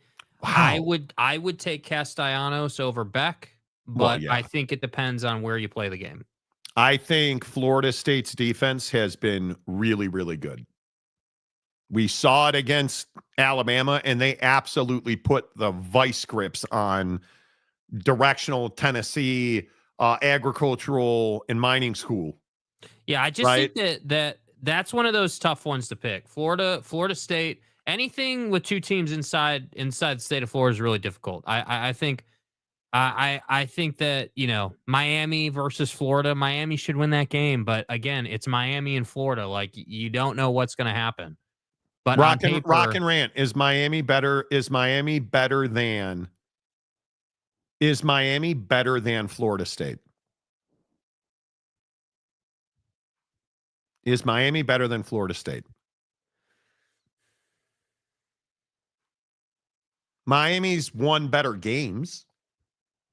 But Carson Beck, and this is my biggest concern, and I know I've beat this into the ground. Carson Beck is not exactly scintillating. And you look at Carson Beck's numbers, 205 against Notre Dame is not impressive, especially the 2 touchdowns that should not have been. But they were, so, okay, great. He was legitimately unimpressive, and people are going to go look at the box score, and I think you look at Carson Beck and you say to yourself, that was a terrible throw. The interceptions, I'll never understand, because weren't they up big on the one interception? I'd have to go back and look it up, but they were up in the first half, I think they were up like 24-0 or 28-6 or something stupid like that. And he just threw a ball he didn't have to throw. And then he came out in the third quarter and he throws another interception. And I'm just like, bro, what are you doing? Well, what they were doing was kicking the shit out of USF, and I don't think he really cared. I don't think he cared. And the best part of that game was they just ran all over USF. Like they absolutely manhandled USF. And Mark Fletcher was a beast in that game. I think he without being hyperbolic, he may be top 3 running backs in college football, especially behind that offensive line. He could be top 3 running backs in college football. I think Carson Beck is very hit or miss, to be nice. I would agree. And I just don't know if there's a way to... Is Carson Beck better than Cam Ward was? No. Probably not. I don't think Carson Beck's close to Cam Ward. I think Cam Ward is time and a half better than he is. I think it is... Yeah, I don't know the answer to that question about how good Miami is. They're definitely a top 10 team in the country right now. Can they beat Texas? That's what I don't know, because I don't believe in Arch Manning anymore. Like, until I see him run plays as they are designed, until I see him. Well, that's why I think Miami's way in that game. That's the thing, because Texas's offense is just trash right now. Well, and they don't ask Carson Beck to do much. You have elite speed at Miami, right? I think we all can agree. Keelan Marion, Malachi Toney, nobody's beating them in a track meet. Yeah. Like they have, and I will just continue to sing the absolute gospel of Keelan Marion, because I am telling you that cat has every opportunity to just wreck people. And he will. I don't know if I trust Carson Beck, because the one interception, it was just a really bad throw. You had 2 receivers in the same, essentially, vicinity. I don't know the answer to that question. I guess Rock and Rant doesn't want to talk about it, but I don't know. I think the problem that I have is Alabama is significantly better than Miami, and I think Florida State was way better than Alabama. I don't know. But Monty says, I'm a huge fan of Keelan Marion, always will be. The guy's a stud. He is. Let's see. Carson is not better than Cam. I would agree with that. But he operates the offense efficiently without drama is probably the best way to explain it. But then I go back to the touchdown pass, right? If we go back to the touchdown pass to C.J. Daniels against Notre Dame, that's a terrible decision, right? And I think and this has been much talked about. In fact, my guy, Dan Orlovsky, talked about this last Thursday, I think it was. That was a terrible decision. Both of the touchdowns against Miami were throws that you would never tell a quarterback to make. And they're touchdowns. And you can't blame Carson Beck for Notre Dame being shitty in the secondary, right? You can't. He made the throws that put his guys in position clearly to make a play. But I agree with you. They don't ask him to do much at all. And I think the interceptions, if we take out the interceptions, I always grade guys on how they do and their best plays and I should say their best outcomes. He's putting the ball in position where his guys are catching it and they're scoring touchdowns. Yeah. And that's the thing that's hard to argue with, right? Oh, Rock, I did not see it, dude. He said I responded 3 times. I didn't see it. I'm not calling you out. I'm just saying you hadn't responded. I get a lot of comments, man. It's hard for me. My comment feed, you guys, literally is just a scrolling stack of comments. So if I look away for 5 seconds, I miss a bunch of it. If you just do a tiny tip, it's way easier for us to find it. Like if you just do like 5 cents or even $1, like yeah, which is fine. You don't have to. I get it. But I'm open to the conversation around Miami. I don't think Miami sucks. I think their defense is susceptible. And I just don't love like the offensive line. The offensive line is good. But people are making this out to be like a generational offensive line because they pushed Notre Dame's defensive line around. Well, you had 3 down for Notre Dame, and now we're starting to find out their defensive line is not good. And I see a lot of flaws in the way that, like I watched a good part of that USF game. Frankly, I haven't gone back and rewatched it or anything like that. I have seen a lot of flaws in the schematics of that offense. There's a lot of hope, chuck it and hope going on in that offense when Carson Beck has the ball. Quote, give your guy an opportunity to make a play and hope it works out. There's a lot of that. I mean, it's because I'm telling you, and I know you guys don't believe me and you think I'm just being an idiot. I am telling you right now, Notre Dame is a hella average team. I mean, average AF, isn't that what the cool kids say? You know, FTR for the rectum, they're not a good team. Notre Dame is really average. They're poorly coached and they don't have fundamentals. So I'm trying to look at what I saw against USF and what am I going to see against Florida? Because that game scares me a little bit, Rock. I'll be honest with you. Florida, I think if this game were at the Swamp, I might be leaning Florida because I think Florida really likes their coach. I think his players like Billy Napier. And I think you hear DJ Lagway say how sorry he is for how bad he was.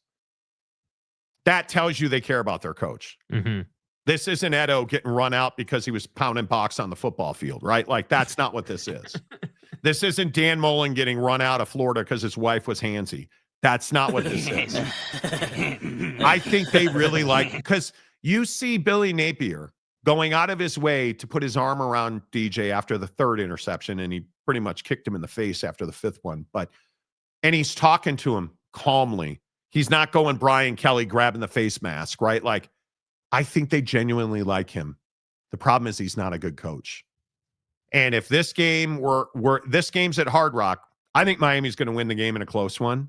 I still haven't found a discernible difference other than I would take Carson Beck over DJ every single day. I don't even know that it's close. Yeah, it's not that close. It's not that close. But I think it's a really interesting conversation how good Miami is. And I don't think we know. All these early season wins, like this is the Baron Morton conversation.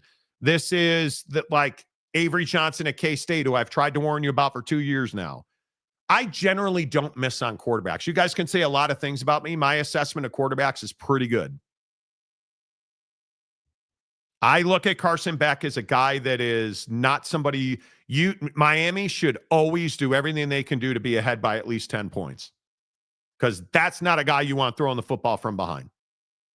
And that's what worries me about them. I think you're really helped by the fact that you have a stud for a running back. Because I think you have an offensive line that's pretty good at run blocking. and you have a guy like looking at some of his comparables, and the guy's averaging 6.5 yards per carry on 42 carries. It's not like he's averaging 6.5 yards on 10 carries, Monty. Dude, and the one thing you'll say about Notre Dame is their linebackers are coming for your neck against the run. He's averaging 6.5 yards a carry. I'm not here to question that. But, must be doing something right in the showgram. Spam bots are drawn to dude. Facts. And they're just everywhere. Relentless. Our biggest problem is people watch this show for a long time. We're at 27 minutes of average view duration, and that's what they latch onto. So, But anyway, real quick to wrap up the Miami thing. If you asked me today, who is better in the top 15? Who is better than Miami? Ohio State, Georgia, LSU, Oregon, Texas, Florida State. Man, I don't know what to make of Oklahoma. Because I would take Oklahoma over Miami. I think so, because their defense. If you guys, I don't know how much Oklahoma you guys have watched. Their defense is just. Well, and Mateer has a way of making a lot of making a lot of chicken salad out of nothing. He finds ways. You guys understand that they really don't go on the road until South Carolina, and that game I think is in middle of. It's like the 20th of October, 18th of October. Now they have the rivalry, the Red River rivalry. Ooh. I'm being a jerk, which is October 11th, but neutral site, sort of. But the end of the year for Oklahoma is when we're going to find out. Texas at South Carolina, Ole Miss at Tennessee, at Bama, Missouri, LSU. Good luck. Good luck, because I'm not sure you'll be bowl eligible. Right? If you're not bowl eligible by the time you get to Texas, you're in real trouble. Because you're 3-0 now, you should be 5-0 going to the Texas game. That Texas game better make you bowl eligible. Because I think he's going to eat Arch for dinner if Arch has not evolved somehow. Yeah. But anyway, those are the only teams I think that are better than Miami. Because I'm not ready to say in any way, shape, or form that Illinois has been, you can't crown Illinois' ass. Texas A&M is a very flawed football team. Ole Miss is a very flawed football team. And then after that, I mean, we just don't know. This week is so critical, you guys, in the standings and the rankings, because you're looking at big games, obviously, all over college football right now. And it's going to be really interesting to see like this. What do you guys make of Ohio State going to Washington next weekend? That's their Oregon trip this year. Should be a dominant win. Right? You would think. Because for Ohio State, after Washington, it's Minnesota, at Illinois, at Wisco, the Knuckle Deep Boys at the Shoe, Purdue, UCLA, Rutgers, at Michigan. The only danger game there is probably Illinois in Champaign. Other than that, you said they have Penn State, right? Yeah, but they're going to be too busy checking out little kids in the stands. Anyway, my point is, I don't view Penn State on the road as a significant opponent. Wow. Not with Julian saying playing the way they are. I mean, we've seen very little quality football out of the Epsteins. Right? Yeah, we'll see. I think that's always a tough environment. I mean, yeah, they should beat that team, but I would say that Penn State's more of a difficult game for anybody than Illinois would be, or Washington, or whoever you want to look at. Okay, a guy in TV is texting me right now, and this is a guy close to the situation. Are you being serious? Jimmy Kimmel and ABC are negotiating his return, and he is telling ABC he does not want to return. And the belief is that he has an agreement for a daily show on a major streamer. Why would you go back? Ooh. Well, no, I'm being serious. Think about it. Think about it. Bro, what? And I'm not questioning you in any way, shape, or form. Uh-huh. Because this dude that's texting me this, Jimmy is trying to prove a point. He will not be bought. Part of the agreement he would have to make to go back to his daily on ABC is to eliminate political commentaries in his opening monologue. Well, he's not going to go back then. He's not going to go back. Oh, my God. If he's got a deal, I think his contract, and maybe this guy can tell me, I think his contract expires after the Nielsen's in April. Mm-hmm. He's a free agent in April. Why would he go back? Yeah, look, I think that obviously we haven't touched on the Kimmel thing. We all have different thoughts on it, but the reality is the suppression of free speech in this situation to me is got to be one of the biggest red flags I've ever seen. And I think that the hypocrisy in the whole situation is why Jimmy doesn't want to go back. And I commend him for that. Jimmy needs to go somewhere that's readily available and has his monologue being all over social media every single week. Is that Apple or is that Amazon? Because it's only Apple or Amazon. And you can't tell me it's Netflix. Yeah, I mean, I don't think it's Apple because Tim Cook just filleted the president at the White House last week. He doesn't have a choice though. He needs support. So well, I understand that. So if you want support, you're going to hire Jimmy Kimmel? No, you're probably.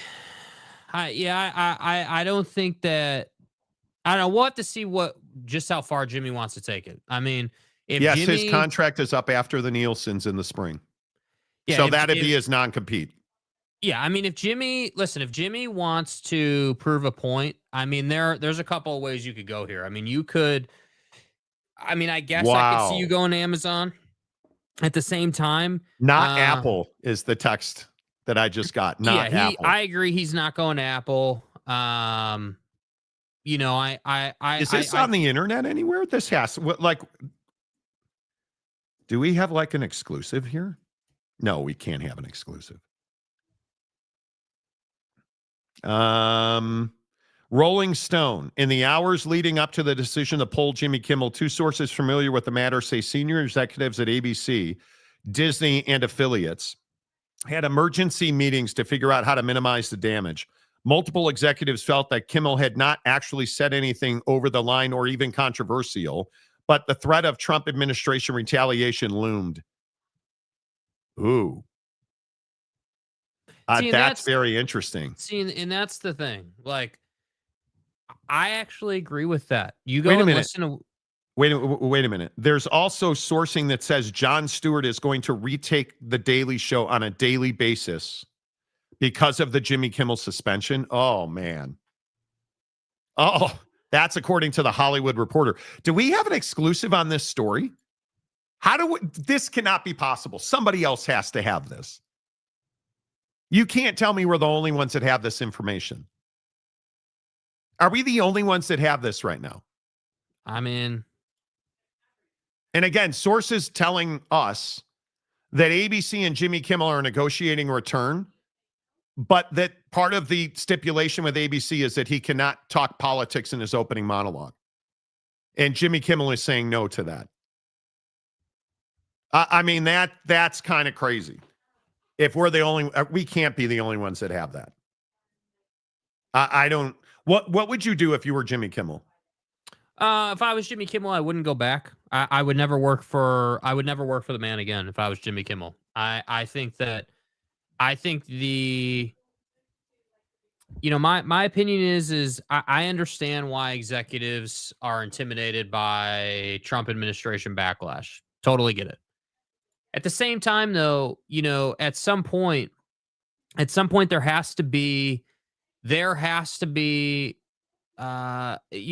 behavior activity from these executives that says, hey, listen, man, you can't suppress the freedom of speech. And I understand that listen, it's a business and they kind of have to balance that. But listen, this isn't really about Trump or any of that ultimately, right? What this is about is ABC is too scared or too risk averse to not put Kimmel back on and allow him to do his thing, which I think in the long run is going to be a bad look for them in the long run. When you look back at this, I think that there's going to come a time when the chair of the FCC isn't Donnie's best friend, right? There's going to come a time when the leisure and the leverage that Donald Trump operates with in the day-to-day will no longer be present. And I think that the fallout of Tucker Carlson at Fox and what Tucker's gone on to do, in his freedom and his ability to say what he wants. Because notice, and this is what all the MAGA guys and all the people on Trump's side don't want to talk about. Tucker's not a fan of this. Tucker came out and condemned this behavior, this cancel culture, this, hey, like, we're going to try to silence this guy. Like Tucker came out and criticized that. Yeah, well, and I think you look at I mean, there's a massive audience in late night. I don't think there's any doubt that when you're drawing millions of viewers per episode, you're doing pretty well.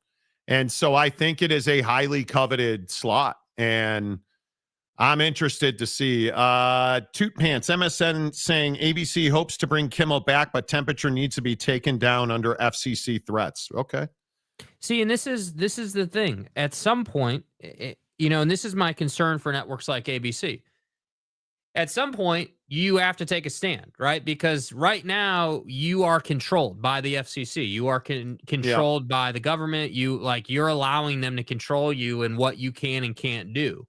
And the reality is Jimmy hasn't broken any laws. Jimmy didn't curse on national TV. Jimmy didn't do anything that would warrant a fine. Well, I think it's a censorship issue. I don't think there's any doubt about it. But you get into incorrectness, like the idea that you think that Colbert had 7 million viewers, which has never been the case, and that he only has 200,000 viewers tells me you have no idea what you're talking about.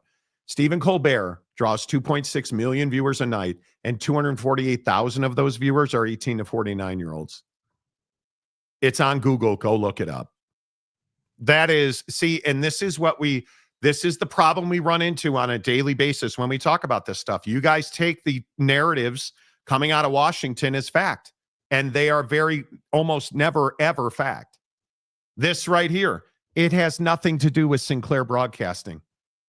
Sinclair Broadcasting has no impact on Jimmy Kimmel whatsoever. They are not in the Jimmy Kimmel business. Where you got that, I have no idea. Their owner said he needed no political issues on air. Completely false. This is 100% not true. Yet, what you get is people putting out half-truths and misinformation. Again, Eric Wasikowski, nobody really watches late night anymore. 2 million viewers in a 90-minute time slot? Are you and you guys make this way too easy. Let's just Google search Jimmy Kimmel viewership as a show exercise.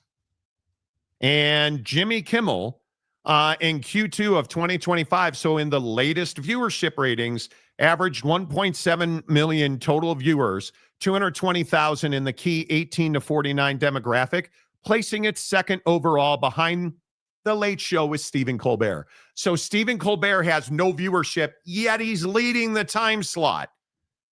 And who's number 2? Jimmy Kimmel. Combined, they average 4 million viewers a night. Nobody watches late night TV. You make this so easy. You make it so easy. And it is just crazy to me that you guys won't get on Google. Get your asses on Google. Yeah, I mean, if I'm Jimmy, dude, if I'm Jimmy, I would do everything that I can to figure it out with a streamer that is flexible in the sense of not caring about what Donald Trump thinks, right? You can't, in my opinion, you can no longer do what Jimmy does or what any of these guys do long-term on network TV because of the constraints of network TV. You need to eventually, from a business standpoint, shift to streaming, shift to another platform that gives you the flexibility you need, because the reality is the audience will follow you, right? I mean, the audience, if you're like, I don't think it's rocket science to say that people don't literally stay up late to watch the show. But it's also not the 90s and 2000s anymore when you had 10 million viewers a night. Yeah, I mean, it's definitely changed. I mean, I don't think anyone's sitting here saying that Jimmy Kimmel's the most watched thing on TV, but what the Donald Trump defender, the MAGA people like to do is they like to say, hey, well, nobody watches him and nobody supports him and he's terrible and he's garbage and he got canceled. And that's just not what this is about. This is, quite frankly, this is a pissing match between ABC and Donald Trump, and Jimmy's caught in the middle of it. And ABC doesn't have the balls to stand there and say, yeah, you know what? We're going to keep putting Jimmy on because we stand behind freedom of speech and we stand behind his right to express his opinion.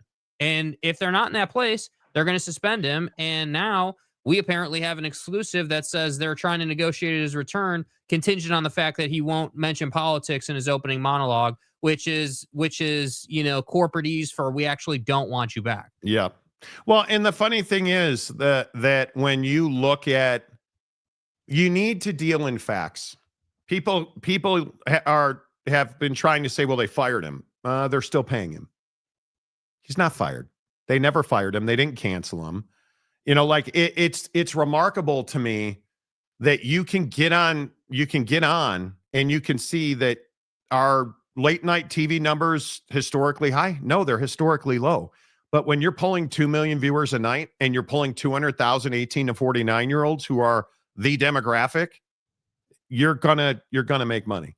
Yeah. You're gonna make money, right? Like it's crazy to me. Yeah, I think there's this confusion around. Sorry, I didn't mean to cut you off. There's this confusion around the Sinclair portion of this conversation. Like, let's not be confused here, right? Sinclair has a bunch of affiliates that aired the Jimmy Kimmel show. Yes, they have the right not to air the Jimmy Kimmel show. But don't confuse this and say, oh, well, Sinclair fired Kimmel and they canceled Kimmel. No, they didn't, dude. Sinclair has nothing to do with this. And this is a Fox News narrative. Fox News mistakenly said Sinclair. They meant Nexstar Media. Nexstar Media is the largest owner of television stations in the country, specifically ABC affiliates. But what is Nexstar Media trying to do right now? Nexstar Media is trying to buy a company called Tenya. And to do that, they would need the FCC. Funny. Have we heard from the director of the FCC lately? They need the director of the FCC to approve completely rewriting the rules on how many TV stations by percentage you can own. Because right now, I believe it's 35%. Not one entity can own more than 35% of TV stations. And if Nexstar and Tenya go through with their merger, it'd be significantly more than that. So let me get this right. The president bitched about it. The commissioner of the FCC went on and threatened ABC. So the largest operator and owner of ABC affiliates pulled Jimmy Kimmel's show and told ABC and Disney, if you don't take him off the air, we're not going to do business with you anymore. And now what is the FCC saying? Well, we're leaning towards making that happen for you. Guys, do the math. This is all publicly available. So, no, they didn't fire him. No, they don't have 200,000 viewers a night. If you believe they have 200,000 viewers a night, you clearly don't know how ratings work. And Jimmy Kimmel is still getting paid by ABC. And he will, because I believe he makes about $15 million base. So I was reading his contract details last night. I think he can make as much as $22 million a year, depending on performance. And if he is willing to do other specialty one-off programming, which he does, they didn't fire him. I know you want him. I know you wanted Howard Stern to be canceled. Turns out that never happened. Like, just deal in fact. Live from Valhalla, it's the Kash Patel Show. Brother. Affiliates have the right to not air the show. Some affiliates, wholly owned and operated affiliates, do not. People like Nexstar do because they pay ABC for programming. So they do. It just depends on what level of affiliate you are. Dude that abides. No, I'm not a real doomer, but Mine, 1984 really seems clear. Well, it's not difficult. You know, it is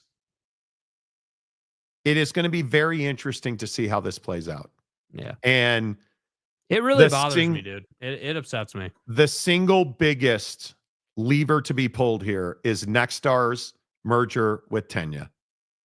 And everybody's saying Sinclair's like a goldfish in the ocean.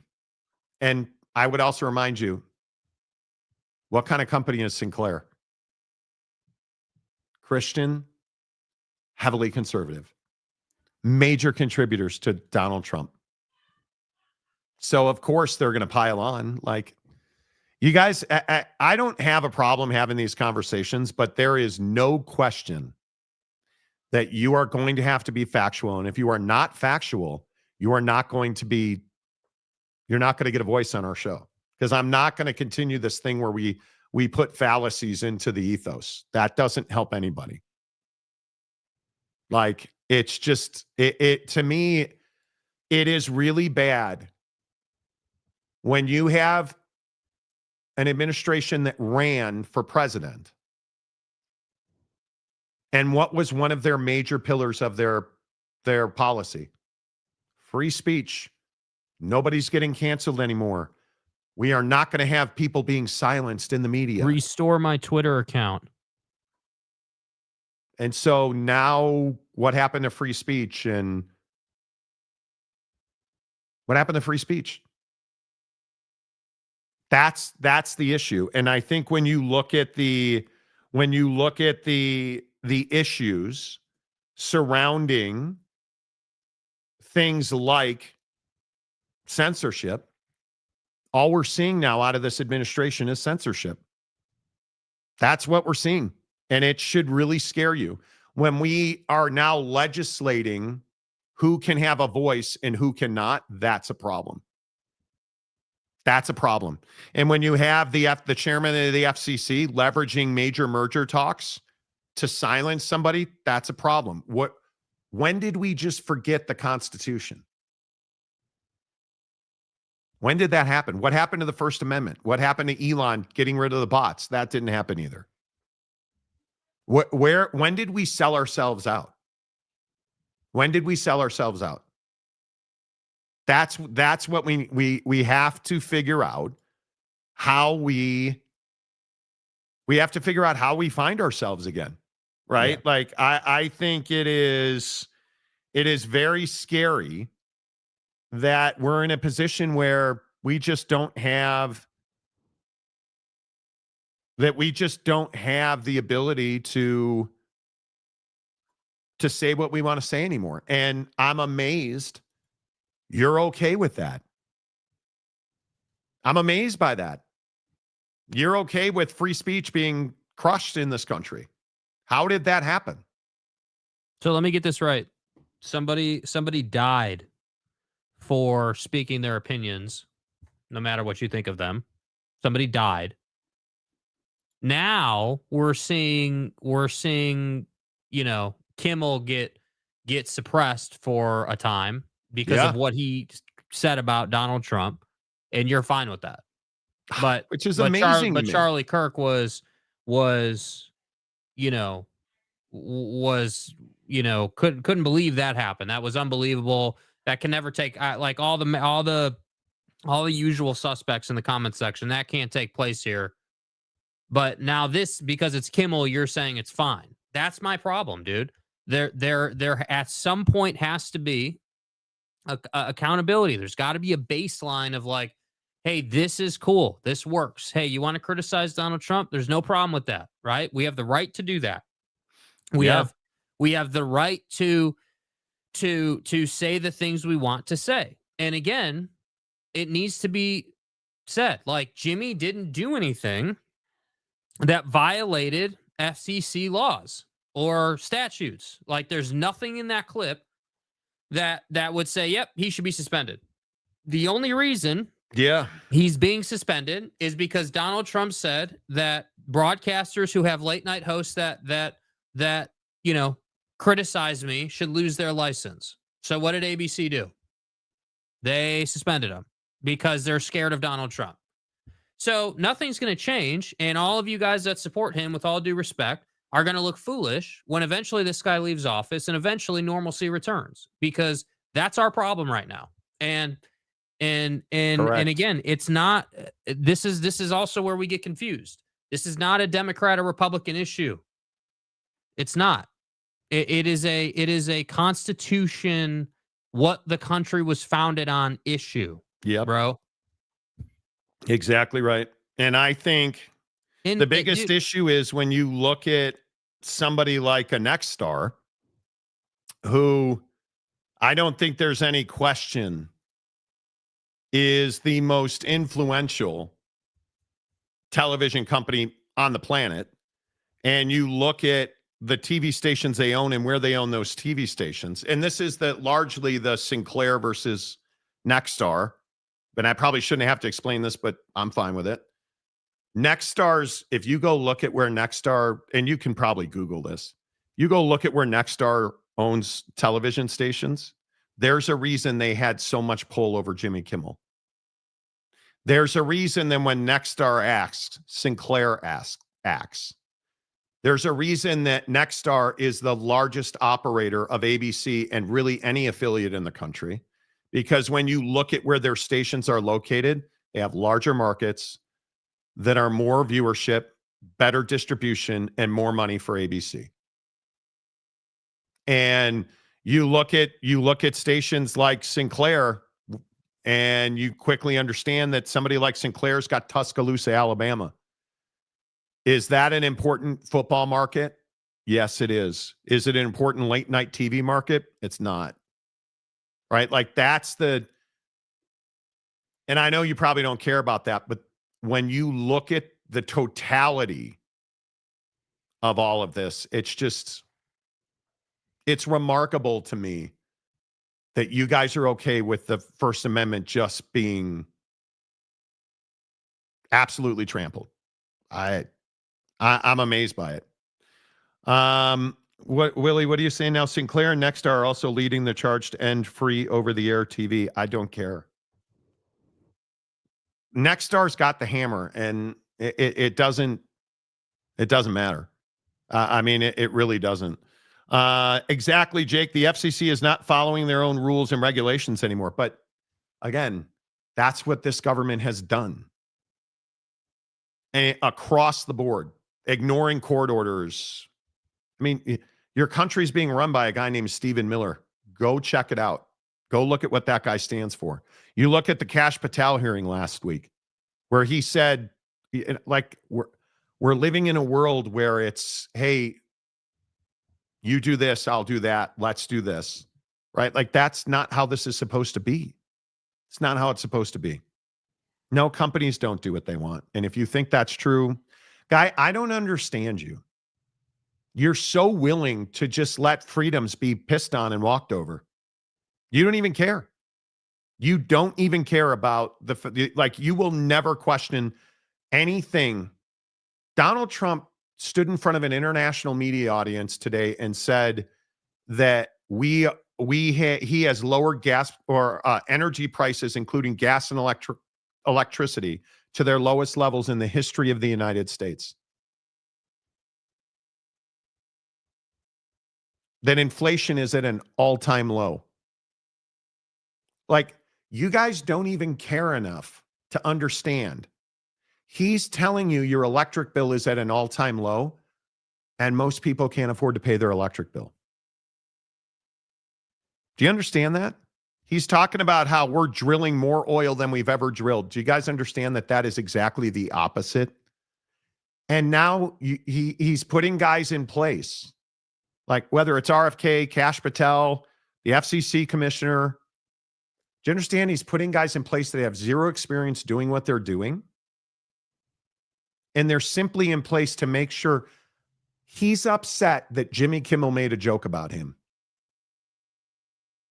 He's upset that the late night TV hosts make jokes about him. So he said today that he wants all late night TV hosts removed. Let me read you the exact quote so we don't have to fight about it. Quote, they give me only bad publicity or press. I mean, they're getting a license. I would think maybe their license should be taken away. It will be up to Brendan Carr. Like, I wish people understood our freedoms are gone. I wish people would understand Jimmy Kimmel getting fired is on par with Charlie Kirk being assassinated. Do you understand? You're so pissed off about Charlie Kirk because he was a Trump guy. You haven't even let it sink in. The tragedy of Charlie Kirk's death after his family being without their husband and father is that a leading political voice was silenced because people didn't like what he was saying. What do you think happened to Jimmy Kimmel?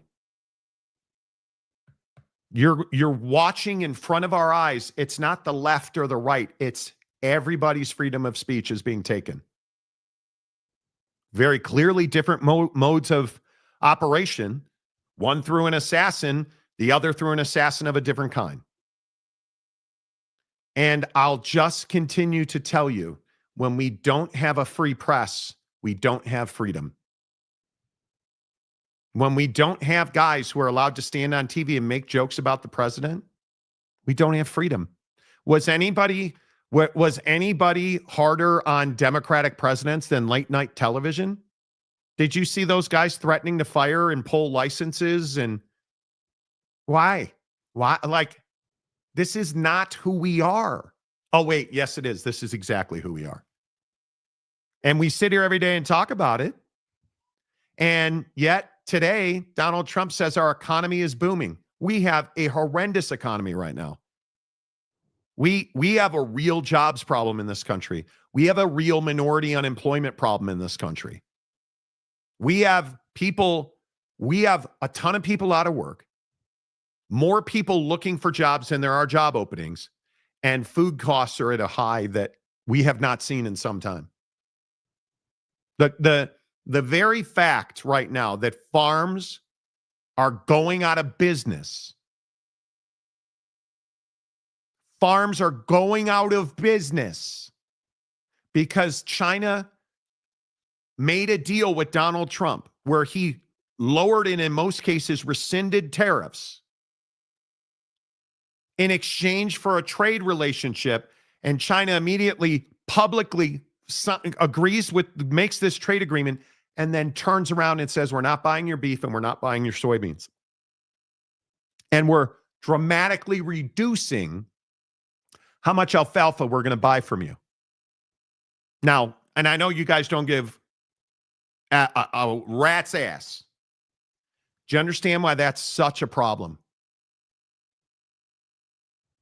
Beef and soybean farmers pivoted away from beef and soybean to what?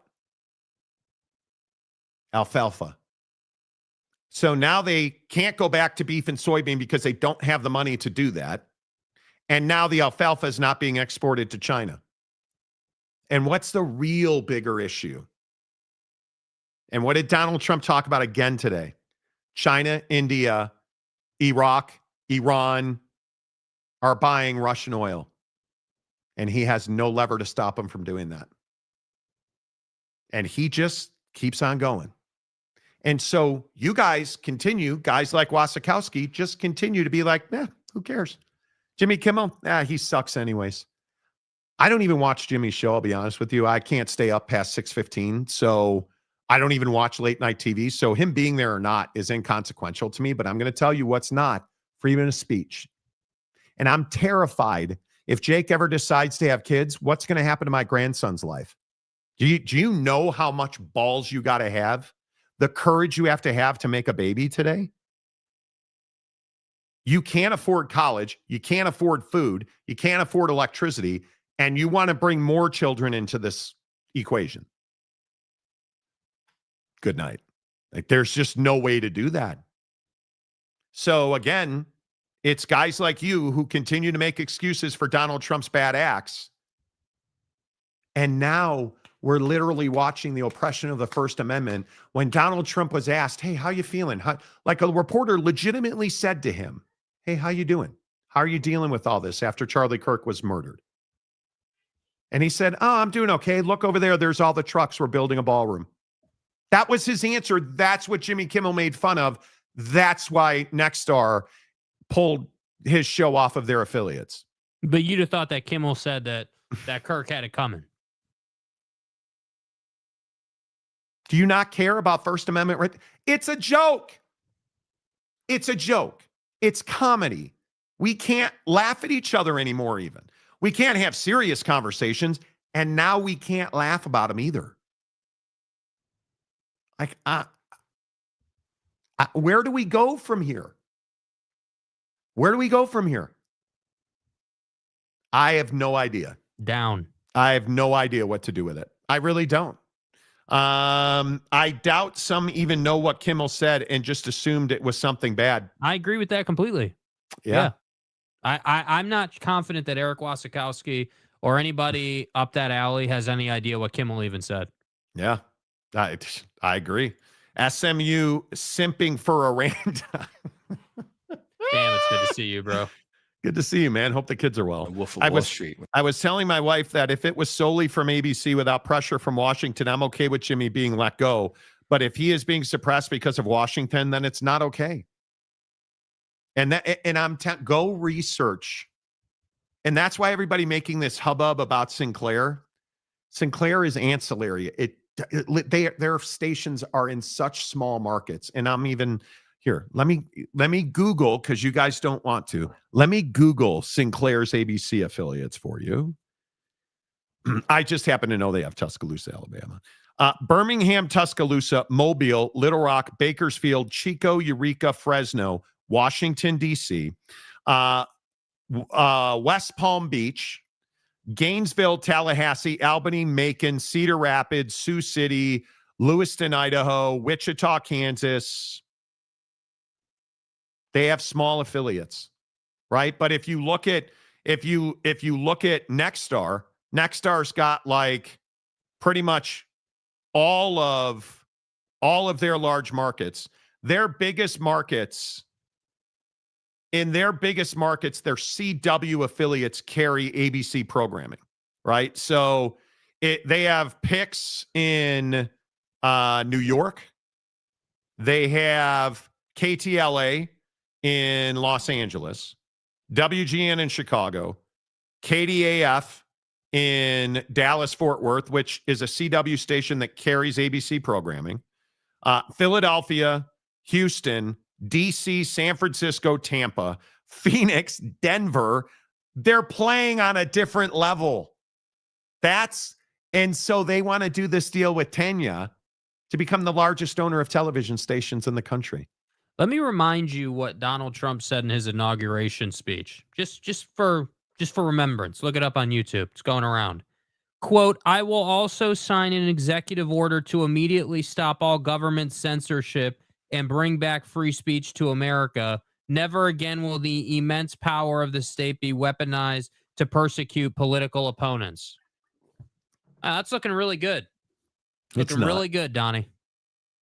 Yeah, and then there's the Kilmeade thing, where he said that we should give homeless people lethal injection. Brian Kilmeade said that on Fox and Friends.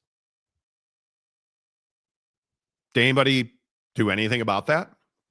Where was Fox's FCC license threatened? No, because Donnie needs Fox.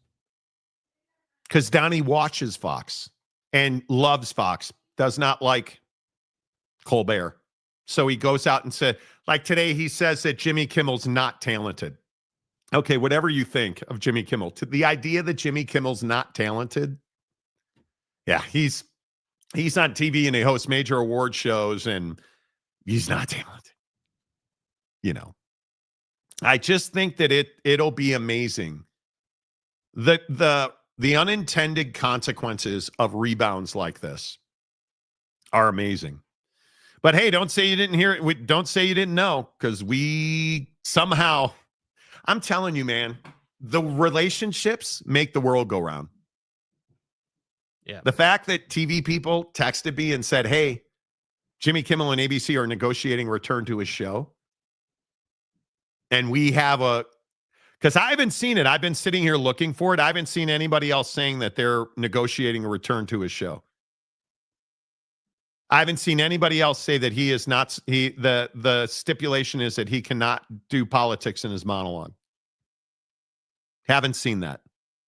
So I'm thrilled. I'm thrilled because it is what it is, right? I hope, look, I grew up with the Man Show, Jimmy Kimmel and Adam Carolla, and that's comedy. I tell you every day I watch the Bad Friends podcast. Me and my wife last night laying in bed. Bobby, Mom. It's comedy. It's supposed to make you laugh. If you don't know what the Bad Friends podcast is, you're not living your life. We're supposed to laugh, you guys, but we're in an era where you can't laugh. You're not allowed to get a COVID vaccine in your own state. Like, I can't get a COVID vaccine. I have a ton of travel coming up. My wife's got a ton of travel coming up. COVID is back eating people's lives. Can't get a COVID vaccine. If I want a COVID vaccine, I got to go to another state. Like, it's comedy. We're supposed to laugh, right? Yeah. But we don't laugh. We're not willing to laugh. That's the thing that is really sad, because we have bots in the chat. We can't have fun because we have bots in the chat. Yeah. You know what I'm saying? Why did you go? Wow. How many of you got filtered? Jesus. I came over to YouTube to look at the bot filter, and like 7 of you got filtered. Willie, what did you say? Willie got hardcore filtered. I don't even know what you said. Adam Carolla greater than Adam Civic. Okay. Mapes, can we just laugh at bots and hot dog sandwiches? We really should. And that's the thing that really bothers me. I just can't. It's not fun anymore. We can't talk to each other. We can't make fun of each other anymore. Right, because we're not interested in the discourse, dude. We're just interested in our side being right and your side being wrong. No, Willie, they can't. No, they can't. My doctor is at UHealth. No, he refused to write me a prescription because it's against the law in Utah. The health mandates. Because RFK said there's no reason to have a, Mapes, I'll need a meat chicken after that hot dog comment. Yeah. And a lot of people have asked me, I've seen you guys commenting. Somebody commented and tweeted me about Zepbound.